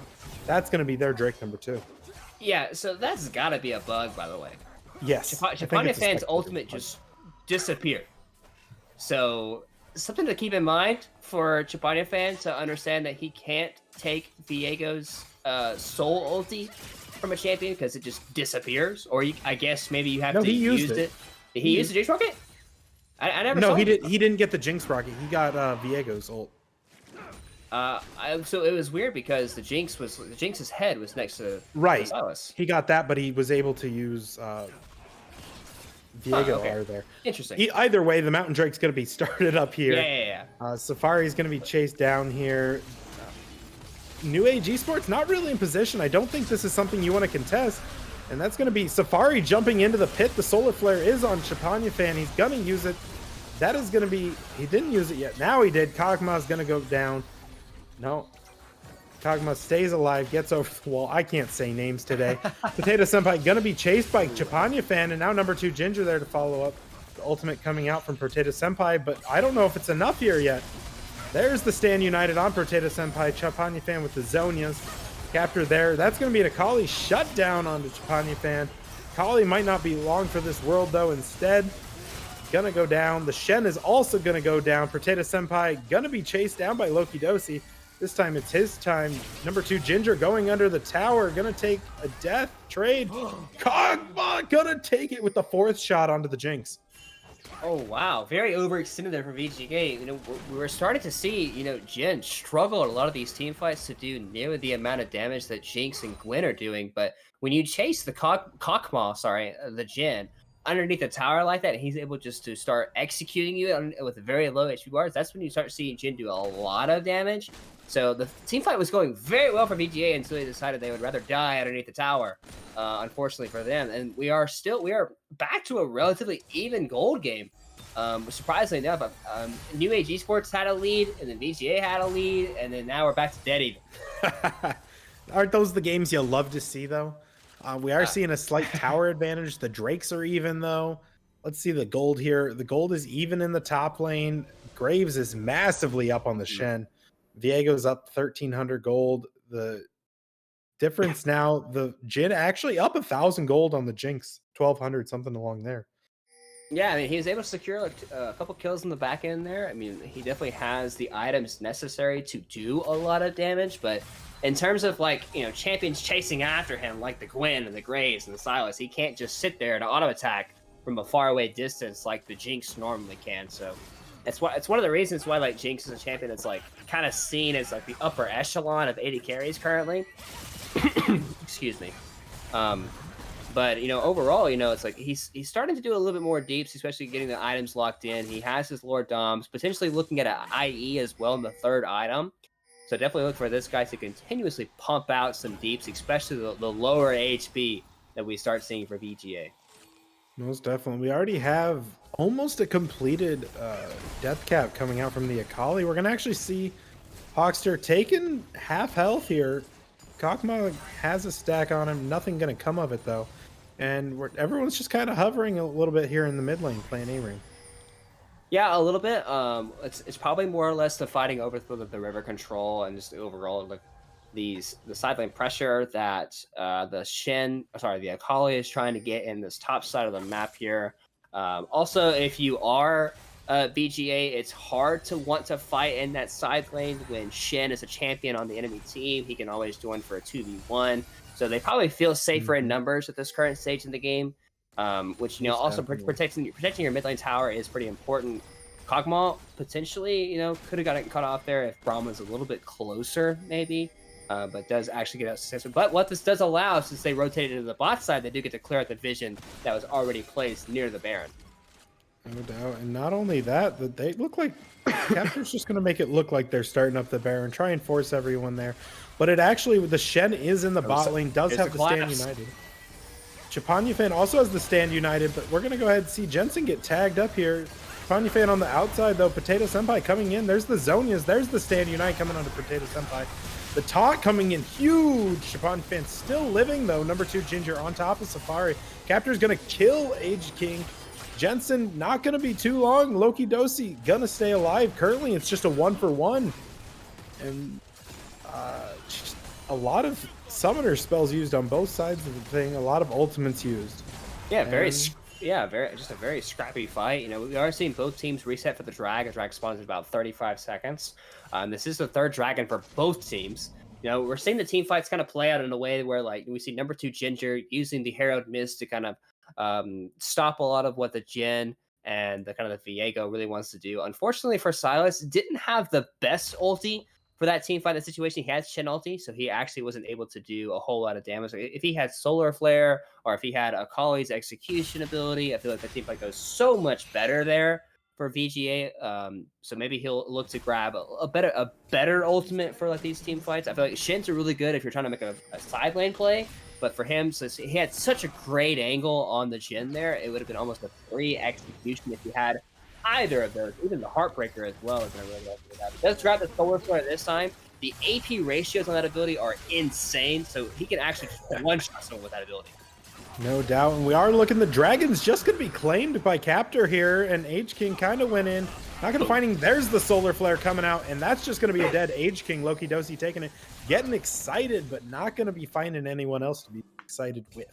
And that does mean that the jungler is dead with Baron on the map. A lot of pings heading towards the top side of the map. Both teams understand that this is a very key moment into the game. If you're New Age Esports, you're fighting a man down, walking into the Baron pit. So we could look to see potential for a face check here. Safari warding up already, but Hawkster clearing vision.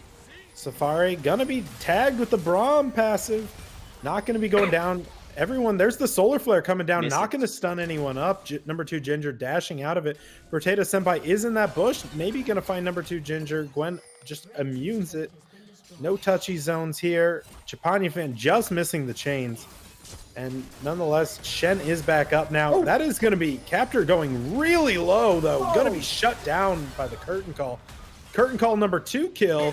Hawkster also going to be going down. That's going to be 4 kills for none for the side of New Age Gaming. Yeah, I mean, New Age Esports just getting picked off. New Age Esports picking off left and right. VGA, we see the Akali bursting up the Graves. Jhin landing the Curtain Call onto him, crucially killing him. And then after that point, it was just, hey, let's signal them out and let's just go. Jin landing crucial ability. We see the sheer amount of damage this guy is doing at this stage of the game with the items he has and the low health bars that BJ were having due to Akali's pure damage. She's sitting at 11, 4, and 4, 9 Dark Seal stacks, and 3 items and a death cap to top it all off. So the Akali is sitting nice and pretty at this stage in the game, and a 3,000 gold lead to follow suit. Yeah, you're sitting at there. Akali is definitely 2K, or sorry, Diego's 2K of that. Akali's 2K up. The Graves is making up a big difference for New Age, or for VGA, to not make that gap too big. But nonetheless, you're also seeing the Jin up 2K. So you have 3 members 2K up and 1. The Shen gonna be useful as a shield bot no matter what. Yeah, for sure. I think at this stage of the game, you're looking at the Jin being a champion that if the Viego and if the Akali are able just to go in, you can just see the long range damage of the curtain call just do so much damage because those 2 champions are pretty execution based. They really want to get champions really, really low and long with Jin. So the lower the HP bar, the more damage they're going to end up doing to you. So overall, that's definitely what they're going to continuously look to do. Earlier we were seeing fights where Jin was having a hard time actually getting a lot of auto attacks off. Now I feel like it's going to be Jinx that's going to be having a hard time getting a lot of auto attacks off because if Akali presses R on Jinx one time, Jinx does not get to press to do any auto attacks for the rest of the fight. Most definitely. And something that we haven't really talked about is that this is a Mountain Soul map. Mountain Soul would be a huge would go a long way to stopping the Akali from deleting some of the members of VGA. And that soul is coming up in a minute and 30. Yeah, we're probably going to see a lot of the control go to the way of New Age Esports, but they have the Baron pushing minions. That's just going to do a lot for them. Also, they already have the control wards placed. So definitely look for New Age Esports to collect a lot of the standing gold on the map, or keep the pressure up, place deep vision, control the jungle area on the map, especially for the next minute. Hopefully don't die in the process of potentially getting picked off, like kind of what happened last game to BGA. But you see mid lane. Yeah, Chapanya fan looking for it, not going to find it. Going to get rooted up himself, though. Braum coming out with the lovely shield. The solar flare down. The Akali going to come onto the backside. Jensen gonna go ahead, pop the stopwatch, but that's gonna be 2 stopwatches, make it all of a sudden Potato Senpai gonna be the one being chased down as the tower is going down in the mid lane. Here comes Jinx though. Loki Dosi looking for something, not gonna find anything with the zap. Zap the minion. Kog'Maw makes it out with the Gale Force. We are seeing resets coming through for both teams. They understand, especially for New Age Esports here, that you're looking at the reset so that way they can't just get the Dragon Soul here, like we mentioned how the Mountain Soul, not only do you get more tanky, but the shield on top of it, so it really can set a lot of these fights apart. So we could potentially see the roam over for a lot of these teams to fight for it. It does look like Leona is potentially looking in the mid lane. Number 2, Ginger, looking to be almost caught out. Just going to go ahead, walk away. Chapanya fan does have the stand united right now. Going to be a very big shield with the AP scaling that it has. Looks like Leona's going to be looking for Captor. Not going to find it. They did start up the Drake on the backside, though. Hawkster already taken almost to half health. And, in fact, make that less than half health going down. Chapanya fan in on the backside, though. Nonetheless, Jensen's going to go ahead and find the kill. Huge shield onto Jensen, though. Chapanya fan not able to use that stand united. That's just going to be Jensen cleaning up there. Captor not going to be long for the world. Jensen might go down. And nonetheless, that is going to be the 3rd dragon over to the side of New Age Esports. Yeah, could have potentially got a pentacle over there for Jensen. Jensen playing these team fights so incredibly well, dipping and diving back and forth. Having the Shin ulti on top of him, being able to do a lot of work. We are seeing, the redemption being built here, which means not only does Shin have his shield power, but he also has increased shield power as well with the redemption being built. So nice little build path there for H-King, understanding what his champion is looking to do. But it does look like a potential base take, or maybe even just some Nexus towers. Respawn timers aren't happening for another 10 seconds. And it does look like with the Jin damage and maybe even the Akali, it does look like this game is going to be over. Unless they can get here in time. Nope. That is going to be game number 2, going over to the side of New Age Esports, making it a series. Gonna have to go to game number 3 here real soon. Yeah, and this is one of the things we talked about with, VGA, when we talked about how, Virtue Gaming plays a lot of games in their sets. They're it's a very atypical thing for them to go 3 games in. So this is not, uncomfortable for them by any means. They're definitely used to going 3 games in this set. So definitely look for them to potentially, they are back on the blue side. So they kind of already know what the enemy team is looking to do in terms of like kind of how they drafted the first game. Maybe they come up with some adaptations, especially for kind of how last game went for them. But ultimately, I feel like that game was like either teams to win. We saw both teams throwing leads, gaining leads here and there, but overall, it is New Age Esports getting the better overall team fighting in a lot of these situations and securing the win. No doubt. Well, we will come back here for game number 3 after a short break. Runeterra Academy Senior Class Week 4. Going to game 3, New Age Esports versus Virtue Gaming Ambition. See you there.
Alrighty, folks, welcome back to game number 3, Runeterra Academy Senior Class, week number 4, New Age Esports, Virtue Gaming Ambition.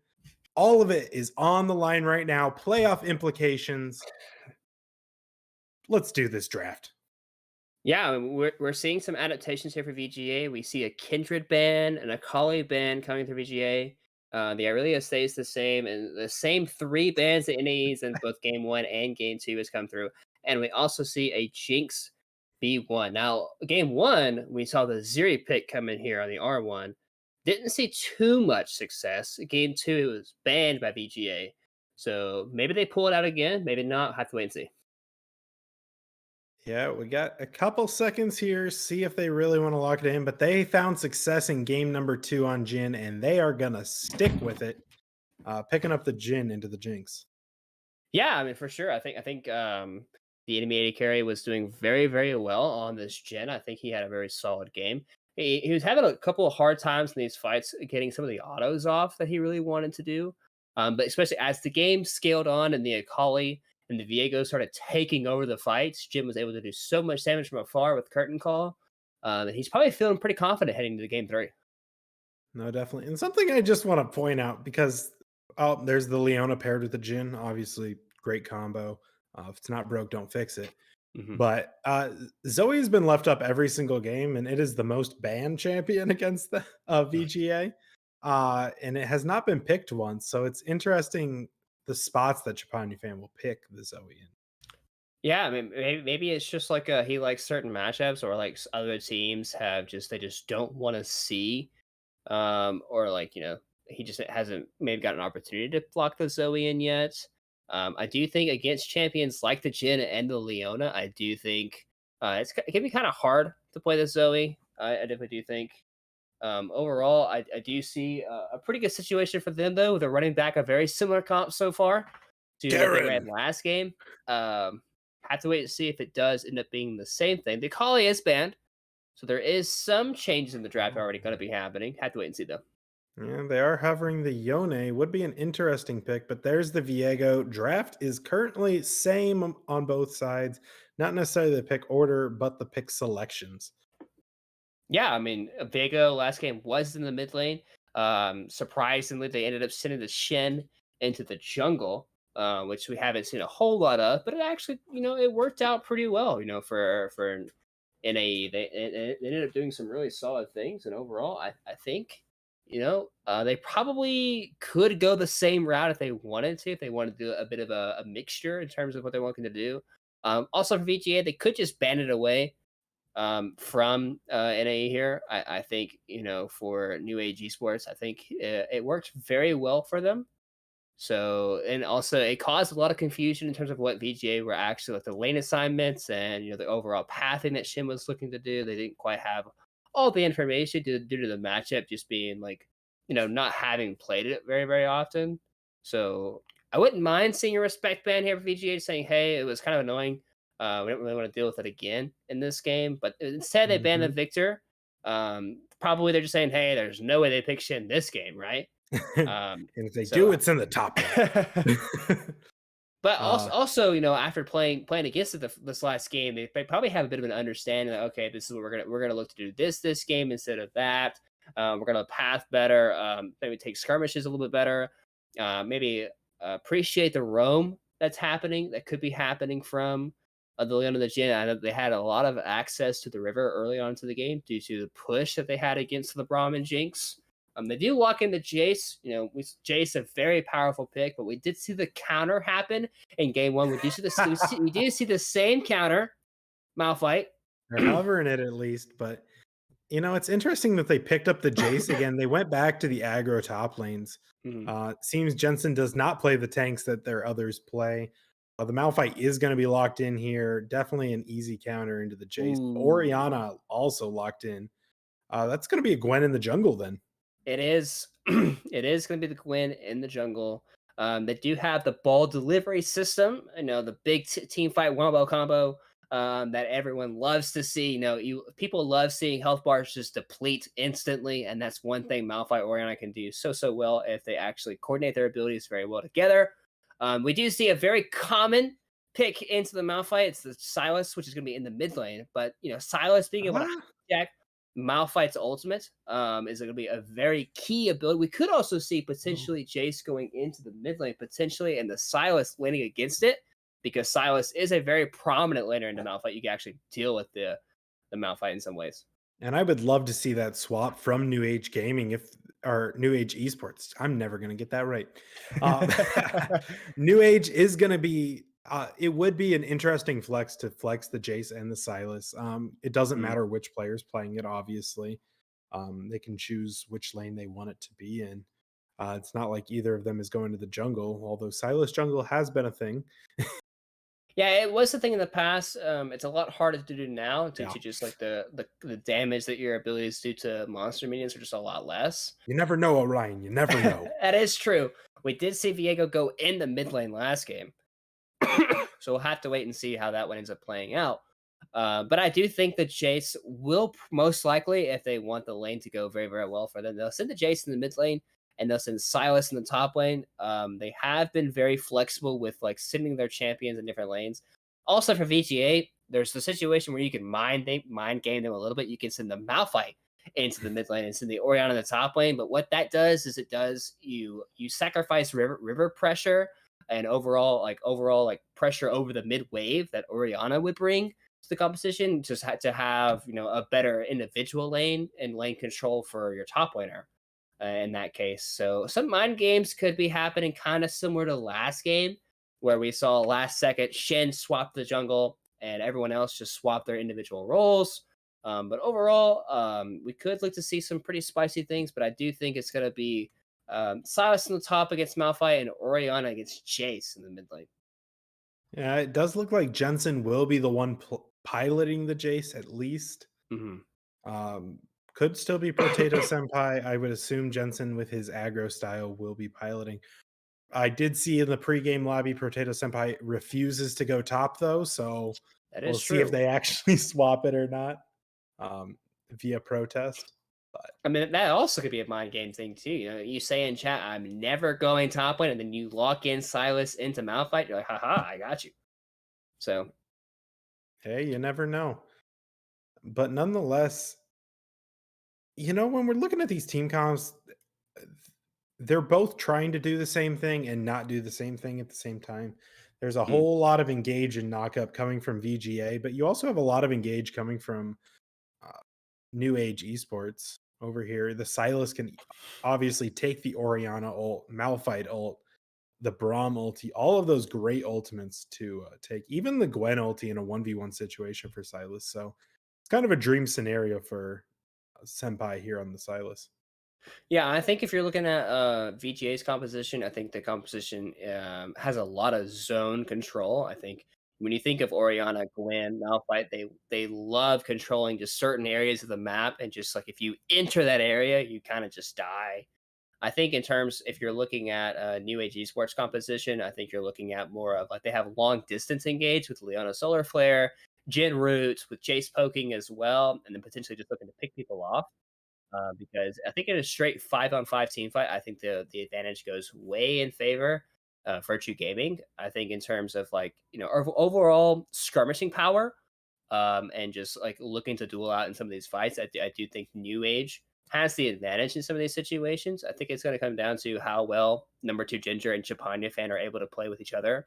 Also, we saw, in game one, just the counter matchup with the Malphite into the Jace. Jace is going to have to do something early on in the game in order to make sure he stays relevant and doesn't just fall behind the Malphite. And because the Malphite can very easily just like nullify this guy in a side lane, and he won't be able to get much done unless he's able to have a lot of impacts in the team fights, which, Jace is the type of champion that he used to be this, if you didn't win lane, you're a useless champion. But now with the amount of scaling he has, he's able to do so much more things other than just scale.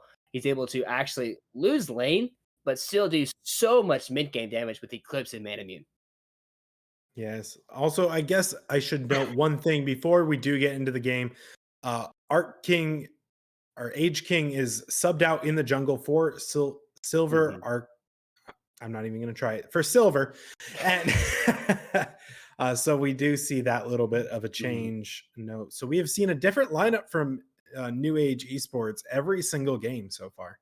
Yeah, and I gotta say, it's not atypical of a team. You kind of want either like maybe a 6-man roster, or I mean, obviously, you typically probably want a 5-man roster. So that way you can focus on synergy, focus on like actually working together, and not having worrying about different comms or different play styles that the players might have. But for New Age Esports, these guys are willing to trade out multiple roles, multiple lanes, multiple champions, and it worked out for him in game 2. So we'll have to see if it works out for him in game 3.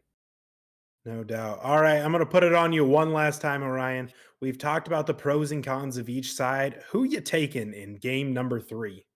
Well, so far I'm 0-2 in my predictions. Hopefully, I'm gonna go 1-2 in this prediction, and I'm gonna say that Virtue Gaming is gonna come out on top of this one. All right, you heard it here first, folks. Orion is calling the VGA win, calling the shot. We'll have to go ahead, see what happens when we get back into the game after this quick spectator delay break.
Alrighty, folks, who's ready for game number 3 of the Runeterra Academy Senior Class Week 4 game?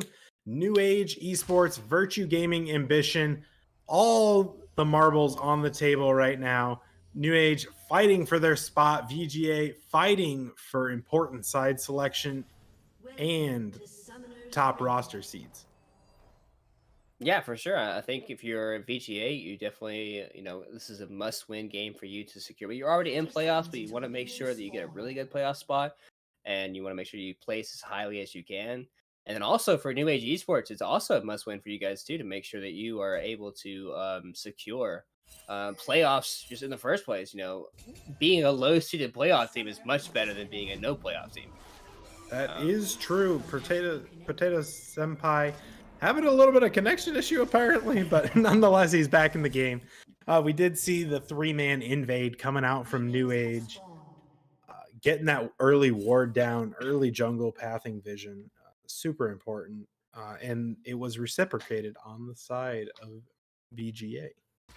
Yeah, early Raptor Ward is really good to make sure you kind of understand just the specific pathing both junglers are taking. You can start counting the camps as they approach the Raptor camp just to see what they've actually done. I definitely, Kakma on this gen has, especially last game, was posturing very aggressively, and he's always looking for autos anytime he could. Playing the gen at a very high level. So definitely look for this guy to be a bit of a monster in this game too. And we are seeing the swap. Number 2 Ginger in the mid lane against Jace, and the Orianna into the top lane like I talked about. Yeah, both teams are swapping their lanes here. Potato Senpai throwing us off in the pregame lobby, saying he'd never go top. Well, here he is again, fighting the Chapanya fan up there.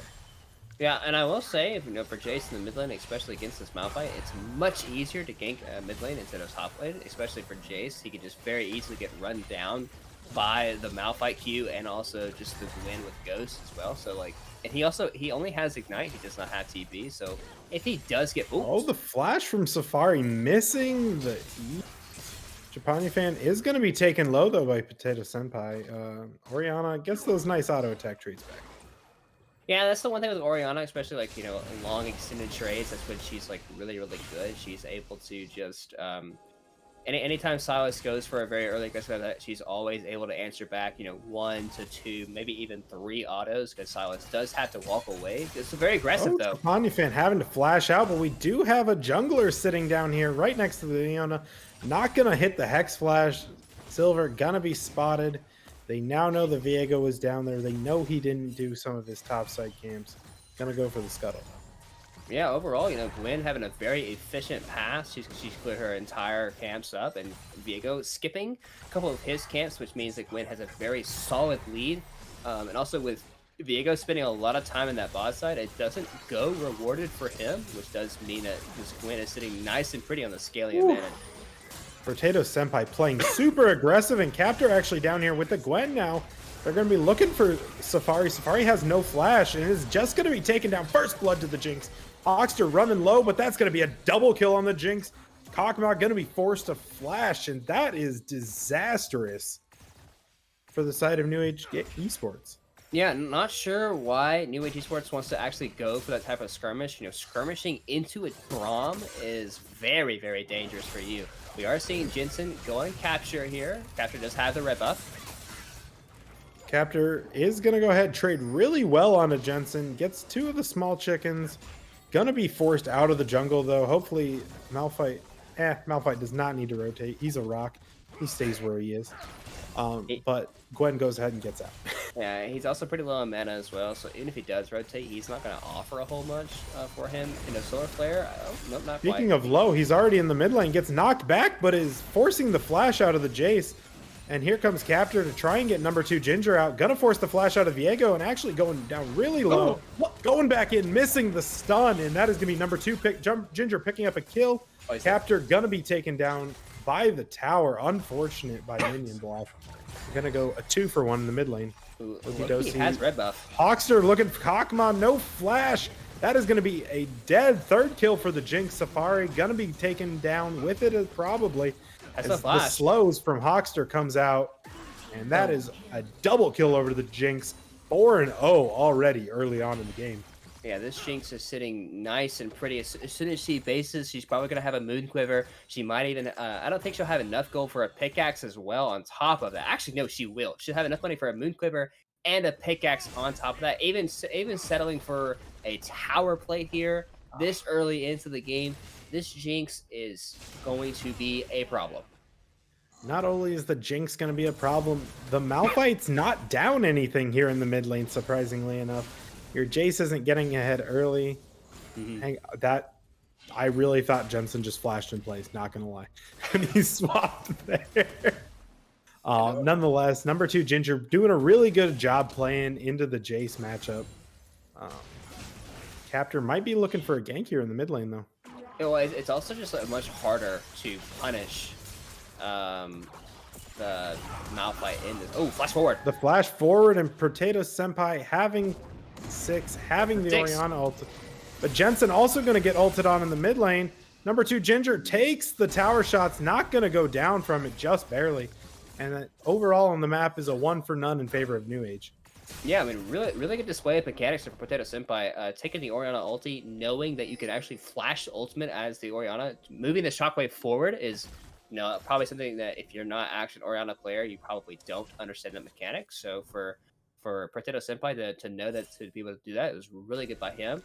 Hawkster going over control ward, going back towards it, clearing that out. Found it. So good by him. But yeah, we saw the mid lane talk about this matchup. It's a lot harder to punish in the mid lane in terms of like holding your wave or position your wave in a certain way that you can actually punish champions like a Malphite, especially the Jace lineup.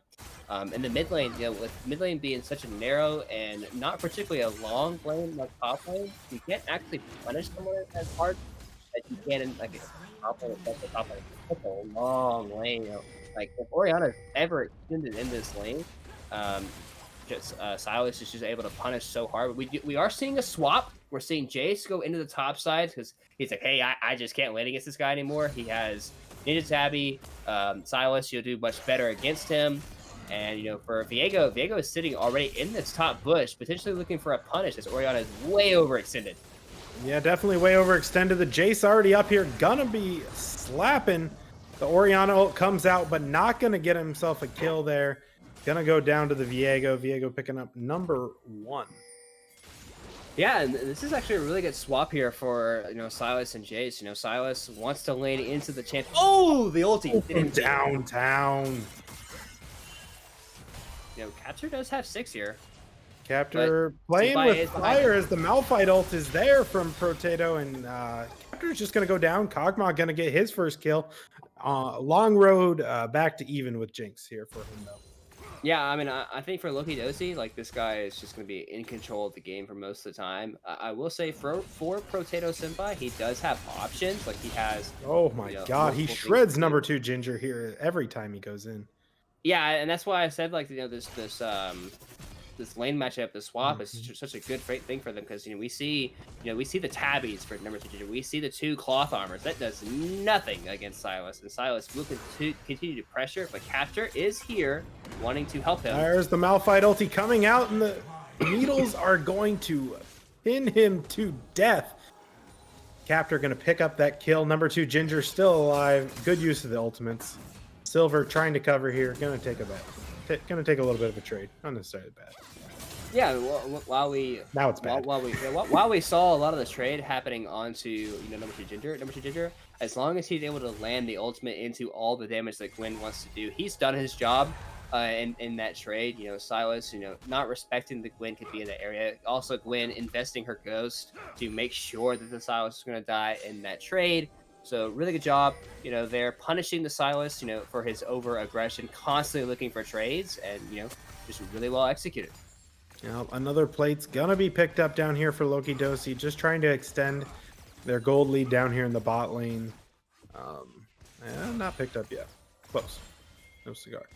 Yeah, I think for Safari here, he's trying to just be as active as possible because he knows that this bot lane is already pretty doomed. It does look like they are sending Potato into this bot lane, but Capture is in the area, so if they do go for this 3v3 and they don't just blow up Loki Dosi, I feel like the trade just goes in the favor. Oh, Jensen missing the empowered shock blast, and Jensen gonna be ulted away by Chapanya Fan.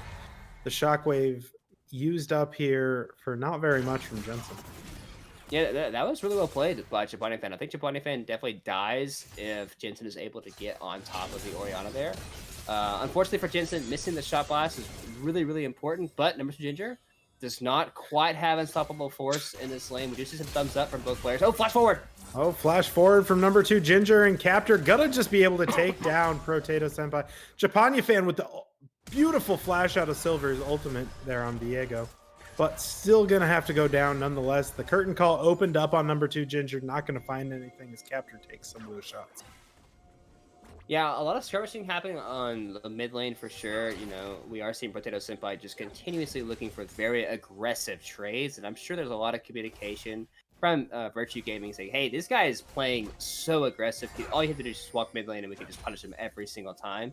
But what that's doing is a lot of resources are being invested into the mid lane, which means that Loki Dosi is just continuously looking to scale and just looking to become even more of a monster. He already has Gale Force, he already has Berserker Greaves, and no one else has come even close to completing a mythic item. No, definitely. And I love the commitment by the Malphite to go back into the Bramble Vest and the double Ruby Crystal saying, Silas, you don't scare me. And I'm just going to go 1v1 a Jhin now. Yeah, I mean, he actually is like wrapping around this guy. I think he has the damage to kill him. Oh, flash. Oh, forces the flash out of... Oh, that Q does quarter health already. Doesn't probably get any worse from there, but Safari is down here on vision. Number 2, Ginger. Gonna be able to probably escape here. Nice dodge of the E from the Leona. And Chapanya fan now getting good trades onto Jensen in the top lane. Yeah, and as long as Orianna is able to see the Jace and Jace is close enough, she will always be able just to pass through this guy. It's whenever the Jace is able just to keep Orianna at like a far enough distance with Shock Blast where like the matchup can be kind of hard for her. But with number 2 Ginger, he's perfectly fine just continuously throwing Qs at this guy and just dealing with him. He even has resources coming down here. Yep, Safari's going to throw out the Solar Flare, hits Loki Dosi, but no follow-up onto that. Safari just running away after that. Potato Senpai kept out by the Chompers, and that's a double kill for the Gwen. Yeah, both scaling champions for VGA just continuously getting stronger and stronger. We're seeing a 5-2, 5-2-3 Gwen, 5-0-1 Jinx. You know, both guys responsible for 10 total kills at 12 minutes. You know, when you're looking at these scaling champions, you know, they're not particularly strong in the early game, but when you feed them this many kills, they're just going to take over the game. And Loki Dosi looking for Gale forcing into a Silas. Now that is confidence. Yeah, well, with Hawkster right beside him, it's not like the Silas can just E back in and try to, because he doesn't have the damage to 100-0 Loki by the time Hawkster is able to land any form of CC on Potato. So he definitely does have to respect that matchup, but we could look for it up until now, 2v3. Safari getting the Hex Flash over, and Hawkster just going to go ahead and die for Loki Dosi. Preserve that 600 gold shutdown. Preserve that perfect scoreline.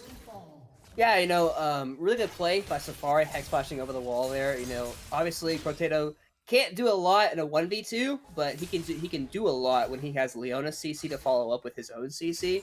So really good punish. You know, it does look like VGA getting a little too confident there, approaching the mid tower, thinking that they were able to just to pressure that, not really respecting the Leona to come over the wall there to do the CC onto the Braum. Fortunately for Jinx, she was able to get away scot-free and they're saving the shutdown like you mentioned. So good for her, but still, you know, a little bit of an overconfidence, but still, you're sitting at, looking at DPA, and you're looking at a 5,000 gold in 14 minutes. Two very strong scaling champion. So, Chapanya fan gonna be going on by Jensen. Jensen with the flash knockout, keeping Chapanya fan from getting out of there. The Solar Flare onto Loki Dosi. The cleanse coming out, not gonna hit him. That's going to go down. There's a TP coming out. Hawkster's still there. Number 2, Ginger, looking for something. Not going to be able to find anything, especially with Silver coming here in the mid lane. Safari's still the one they're on top of. Number 2, Ginger, does have the ulti to get out if needed. Hawkster's still there. Hawkster going to use the ult. There's the knockup. Both ultimates used. Silver's going to find the Braum, though, but the Braum's not a very tanky member. You got to stay away from Captor there real quick. Number 2, Ginger. That's going to be a 2 for 1 in favor of New Age. Well, not only a 2 for 1, but it was also a huge shutdown onto the Jinx. I do believe the shutdown either went to the Silas or it went to the Viego, but still, 2 very strong champions that if you invest a lot of gold into can take over a game as well, especially though with the skirmishing power that these champions do have. Even though you have a fed Jinx, the champions like Viego and Silas can still very easily duel out the Jinx if she doesn't have the proper peel or if she doesn't have the proper positioning, and like we saw a moment ago. You know, Solar Flare able to land on the Loki Dosi, having to cleanse that away immediately, but with Silas E coming over the wall, chaining him to the Jinx, being able to pile on all the damage, does result in a kill. So Loki Dosi does have to be a little bit more careful next time, but overall, it does result in a couple kills going to New Age Esports, and they're cutting the gold lead down to about 3.5. That they are, and they're making some decent rotations. They do have objective bounties, I should note. Even with that gold lead only being at 3.5k, and I say only in a weird sense, but those objective bounties, there's still the 3 outers, the top tower very low. Could be some easy extra gold for them. Yeah, I mean, definitely look for them to start potentially looking up some of these objective bounties. I think they are looking at a play, but the bot side potentially, they are kind of wrapping around. There is a question mark ping on it, but it does look like Chapanya flashes. Forced to flash out for that solar flare, and now that gives them all the priority for the Drake coming up here in a minute. Chapanya fan gonna have to play safe down here. Hawkster coming to the rescue. Also looks like Captor just farming his way upwards, but staying down there in that bot side jungle anyway. Yeah, you know, a decent pick-off attempt on Chapanya fan blowing Oriana's flash is a very, really good job by them. You know, Safari's solar flare is a lot less of a cooldown than Oriana's flash timer is. So anytime Leona is able to trade a summoner spell like that, she is going to take that any day of the week. The one thing for Chapanya fan though is he is one of the members on his team that is very far behind. He's currently sitting at 0-4. And he only has 133 farm at 17 minutes, which 133 farm is nothing to scoff at. It looks beautiful in this game. True. There are a lot of low CS numbers, but the one thing that the VJ does have is they do have the Gwen. It's 5, 2, and 3, 150 CS, completing her second item, just completing her mythic right before the dragon spawn. And also Jinx sitting on her 2 items as well. So definitely look for those 2 guys to be the main carries, and maybe look for Chapanya fan just to be kind of a bit of a facilitator in a lot of these fights instead of looking for a huge shockwave play. Most definitely. Another big thing right now is that Malphite does not have the TP on number 2 Ginger. The objective bounty is claimed at the top lane. Solar Flare onto Loki Dosi. The curtain call was pulled. Hawkster gonna be going in. Not gonna be long for this world though. There's the Viego ult. And oh, Jensen just living on the backside, and the Rocket not going to find anyone of low health, and that might just be the dragon going down. Yeah, Jungler is dead for VTA. Viego over the wall. Ooh. So Jungler is actually not in the pit. This guy's going in 1v2. He's going 1v2, and I think he's going to take one with him at least. And there's the flash out from Loki Dosi to take the kill, take the shutdown onto Silas. Yeah, I mean, a good kill on Oriana, but she is 0-4, and you do give another kill over to Deuce. Oh, here's Malphite. Malphite ulti in on Kog'Maw. Kog'Maw not going to be long for this world. He does force the flash out. That is now everyone over the wall. Kog'Maw's going to go down to number 2 Ginger. Safari also going low. Number 2 Ginger has no way out, though. And that will be a trade kill for that one. Yeah, unfortunately for Loki Dosi, having no mana there, not able to actually use the rockets for a very long period of time. The rockets do take mana for every single auto attack Jinx does make. So not able to quite fight over the wall there with his Malphite. But still, I mean, a very poorly played situation by VGA, getting caught out in the river trying to fight for vision when they only had 2 members in the area. Leona, once again, using the solar flare to get a cleanse out from Loki Dosi, and Hawkster having to give away his life so the way his AD carry is able to live the situation. But, a couple kills going the way of New Age Esports and also the Dragon, and the gold lead that was once close to, like, I think it was 5.5, maybe even close to 6K, is now down to 1,000 gold. Yeah, the Rift Herald is going to be picked up by VGA here. A small consolation for everything that they've lost so far. Safari is going to be looking for some kind of play here, but not going to find anything. Oh, gets Solar Flare. Going to come down. Hawkster going to be taking the brunt of it again, but Safari's just going to go down. Jensen flashes, but right into the Oriana Shockwave. Not going to find anything. Number 2 Ginger onto Silver. That's going to be the... yeah, gosh. Number 2 Ginger's going to go down, but the Jinx Rocket's going to find another one on Potato Senpai. And that is going to be a 4 for 2 in favor of VGA. Yeah, that was just a much better executed fight. The fight just looks more coordinated for Virtue Gaming there. We are seeing the Herald being placed, so definitely look for much more than just the kills they're gained. It does look like they're going to get a tier 1, a tier 2, probably even a crash on a tier 3. They might be able to get tier 3 tower just due to Jinx's range, but I don't think they quite get the inhibitor there, unfortunately for them. But overall, it is a good situation for them in that case. a really good job by them to actually fight coordinatedly and not just like random like going in trying to go like 1v2 or gather information when they need the rest of their teammates there. So a good fight by VGA that time. And no doubt, we were talking about that gold lead was down, and we're back up to almost a 3K gold lead, I believe. Yeah, I mean, I think for for VGA, that's definitely the way they want to fight team fights out. They want to fight together. While their champions are very strong, Jinx, 7-1-4, Gwen 6-3-5. Like they're very very strong in this game. They can't necessarily do a whole lot without the other members around them to also help them. Jinx kind of needs that protection, and Gwen kind of needs the people around her because while she is immune within her Herald Mist, she does need to have other teammates to actually help her survive in those situations, which I thought that's how that team fight went for them last time. We are seeing, not quite, if that Brom can join. Maybe something might happen there, unfortunate, but still, Jinx is still scaling up very very highly into this game. We're seeing her becoming, like we mentioned earlier, she was already a problem before. She's continued to become an even bigger problem as this game goes on. So if you are new age esports, like you're looking at the situation, like we have to kill this Jinx every single fight, probably before the fight even starts, to have a reasonable, like a really solid chance to play out some of these team fights. But Jinx, with the amount of peel she has, if she has the flash, right now she has the cleanse up. She also went Gale Force, so she's able to Gale Force out of potential the Silas Malphite ulti.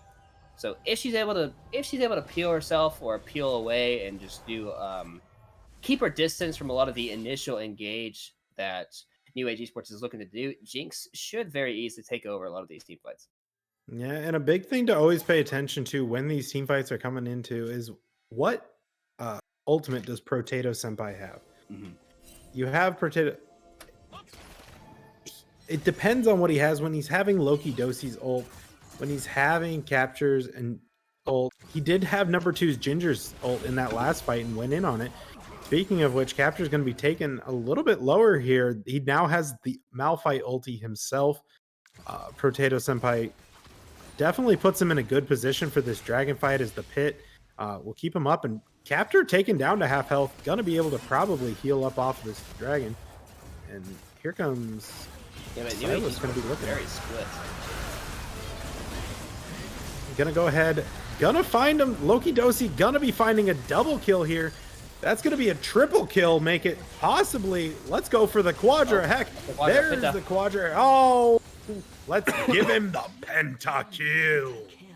Yeah, like I just talked about for Jinx, for Loki Dosi in a lot of these fights, if she's able to dodge out on a lot of these initial engages, or she's able to just survive a lot of these, she's able just to take over with all these fights with just one reset. We saw it there. Unfortunately, I think the spectator fight had like a slight delay, so we couldn't quite see the very beginning of that fight for us, which is why we kind of had that slight pause. But we did see all the damage coming through. We saw number 2 Ginger sacrificing his life for the betterment of his team there in that situation, and Jinx securing the pentakill here, securing 2 inhibitors as well. Gold lead up to 7K gold. VGA should be sitting nice and pretty for the rest of this game. No doubt the Baron is still on the table.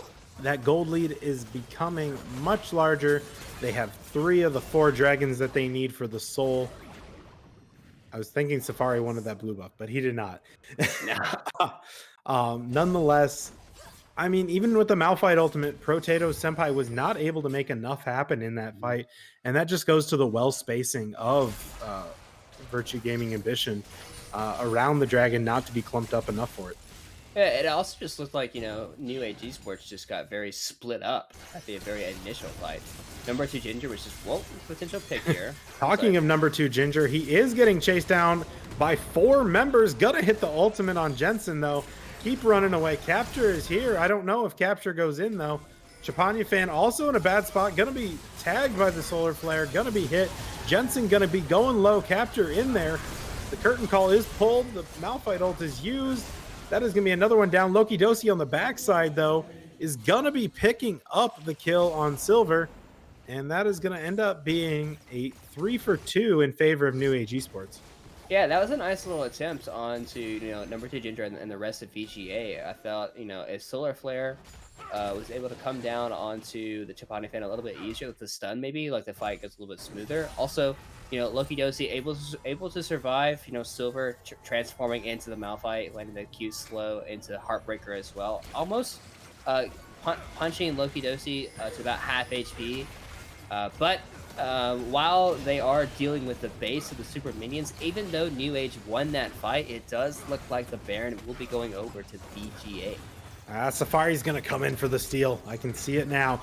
But Loki Dosi going ahead, and they just did not care that they did not have a jungler. Unnecessary if the other team does not have one.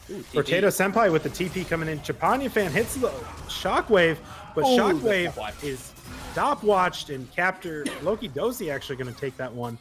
Very well played by Chapanya fan. Unfortunately, had to die. Yeah, I was going to say, really unfortunate there for Chapanya fan. Sawa was able to actually W right before he passed away, trading a 1-for-1. But with the Baron and with double super minions pushing in from the mid and the bot lane, this could end up potentially being the game here. If they're able to actually play it properly. Jinx does have a lot of people in front of him. She will be able to hit the towers very, very well. We do have Gwen's immune ability as well, so without them walking into the towers... Malphite ulti going to go on to Kakma and Jensen, the two carries. The backside, they're not going to be able to kill Captor. They're not going to be able to kill Loki Dosi. Loki Dosi's health bar almost untouched. It's going to be 2 towers down, and that is going to be the Nexus going down. Game number 3 goes over to VGA. That is going to be the series. That is the end of week number 4 for Runeterra Academy.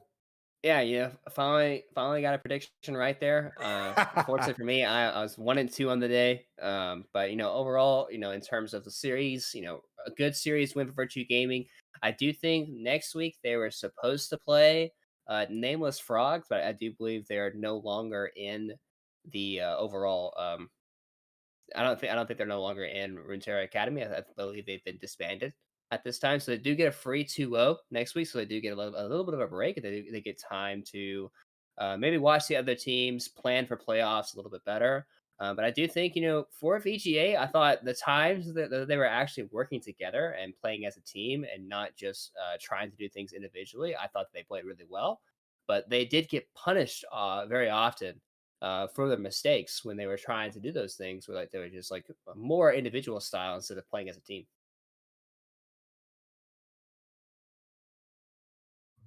Most definitely. We are getting here. I believe we're going to have an interview from the game-winning ADC.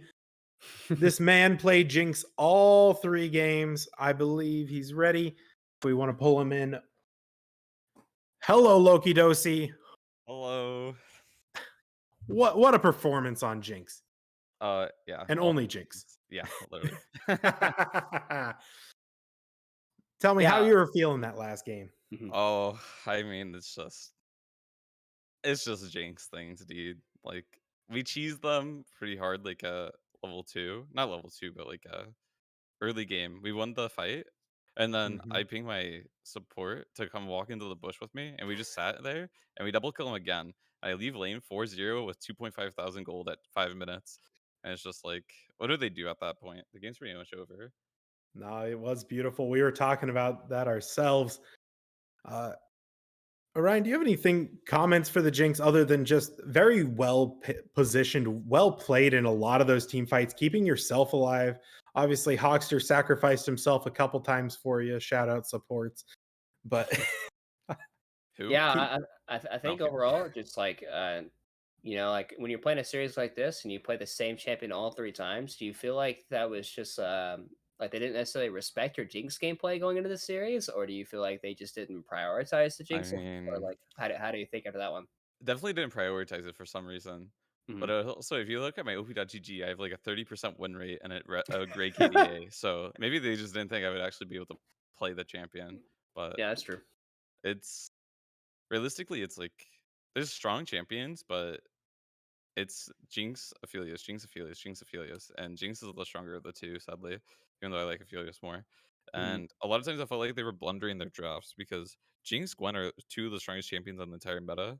Game 1, they actually gave us Jinx and Gwen, even though we were red side. I'm pretty sure they did it this game as well. I don't know if they had a something planned to stop it, but whatever it was, it did not work. No, I got you. definitely. How'd you feel in that game number 2? That Jin all of a sudden starting to pop off there at the end of the game. Oh my god. Were I you guys? low rolled so hard. I don't know if you guys saw or noticed, but when we were fighting their boss side jungle, we went to tower dive the Viego Jin Mhm. at their bottom tier Mhm. 2. I auto the Viego. I don't crit. I auto Jin 4 times. 4 times, and I do not crit with a 40% chance. I Oh didn't crit man, 5 autos in a row. I was just like, whatever. It's like better ADC crits more. I don't know what to say. exactly right. No, unfortunate there, because it did feel like in that game number 2, you guys were pulling it, and it was a very even game throughout the entire game, and Yeah. then I that think tower kind of just changed it all. biggest thing was definitely the Akali getting really far ahead. Mhm. Mhm. It made my game specifically like really hard. Like there was one team fight, she E'd me for 1.1 thousand damage, and I thought that was really cool and interactive. Yeah. Uh, uh, and it just felt like I had to play a waiting game, kind of just like Mhm. I have to wait out Shroud so I can actually do anything while she's zoning me away from the team fight. Oh, Shroud's over, but she decided to Q me twice. I'm dead. Uh, so we ended up revamping our draft because game 2 they actually really like they kind of big brained it because we really thought Shen was going top lane. So we So did drafted, we. yeah, like it was really unexpected. So I'll give them bad props for that because they did pull out like a really crazy draft that obviously worked really well in their favor. But the other 2 games, I don't know. It just kind of felt like better team syndrome. No doubt. Well, is there I don't know, Orion, do you have anything else for Loki Dosi here? Yeah, I was just gonna ask, you guys. I'm pretty sure your next opponent would be Nameless Frogs. Is that right? No idea, but sure. Uh, okay. Well, so if it were to be them, unfortunately, they're no longer in the tournament. Oh, So you guys would get a free 2-0. oh, I think my teammates before I was pulled to this call, we were talking about how we do get a draw, a buy. Yeah. So basically, so you're preparing for playoffs at this point in terms of like your practice. Yeah. Um, I'm pretty sure you'll also be playing on a different patch going into the playoffs because you'll probably look like Yes. multiple weeks. So, Yes. what are some things that your team is looking to do, like in terms of preparation and like preparing for the patch and overall, Um. just like what you guys are, are you guys looking to do like a very similar style, like just do the heavy scaling, like the Gwen, the Jinx, the Aphelioses of the world, or are you going to look to do? Because I didn't see a lot of Zeri priority for you guys, and Um. a lot of people seem to prioritize Zeri over even the Jinx in a lot of matches. So the thing about Ziri is she has like a weak laning phase. If Hmm. she gets accelerated and she gets like fed, she's like a really crazy champion. But it's not like uncounterable. Like we have answers for when people want to play Ziri. It goes pretty well most of the time. And for how our team identity works, it feels like we want more so a winning bot lane with priority versus like picking a champion like Zeri where it's like harder to get that priority. And to answer the question of what we're focusing on in the upcoming patches is the upcoming patch to my knowledge is like really small outside of the fact that they're like gutting Gwen. Hmm. So Yeah. our team identity is going to have to shift a little bit because right now we're pretty much pick banning Gwen. Most teams are. So I think a lot of teams, including us, are going to have to adapt to that change of the meta. And I'm sure we'll be perfectly fine without having that pick under our Hmm. belt. Yeah. No doubt. Yeah. Well, Loki Dosi, you had some great games on Jinx, some great plays, and some awesome highlight rails you should go back and clip Thank you. for sure. Thank you. Uh, Yeah. otherwise, thanks for jumping in with us for this interview. Thank you, Orion, for casting with me. It's a pleasure. Big thanks to Big Tank for coming out here producing for us. And otherwise, that was week number 4, Runeterra Academy Senior Class, New Age Esports versus Virtue Gaming Ambition. Virtue Gaming Ambition taking the series 2-1.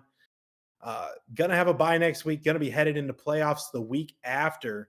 Hope to here on Virtue Gaming Live or on Runeterra Academy's page, wherever the game may be streamed. Until then, I'm Buck. This is Orion. Game on.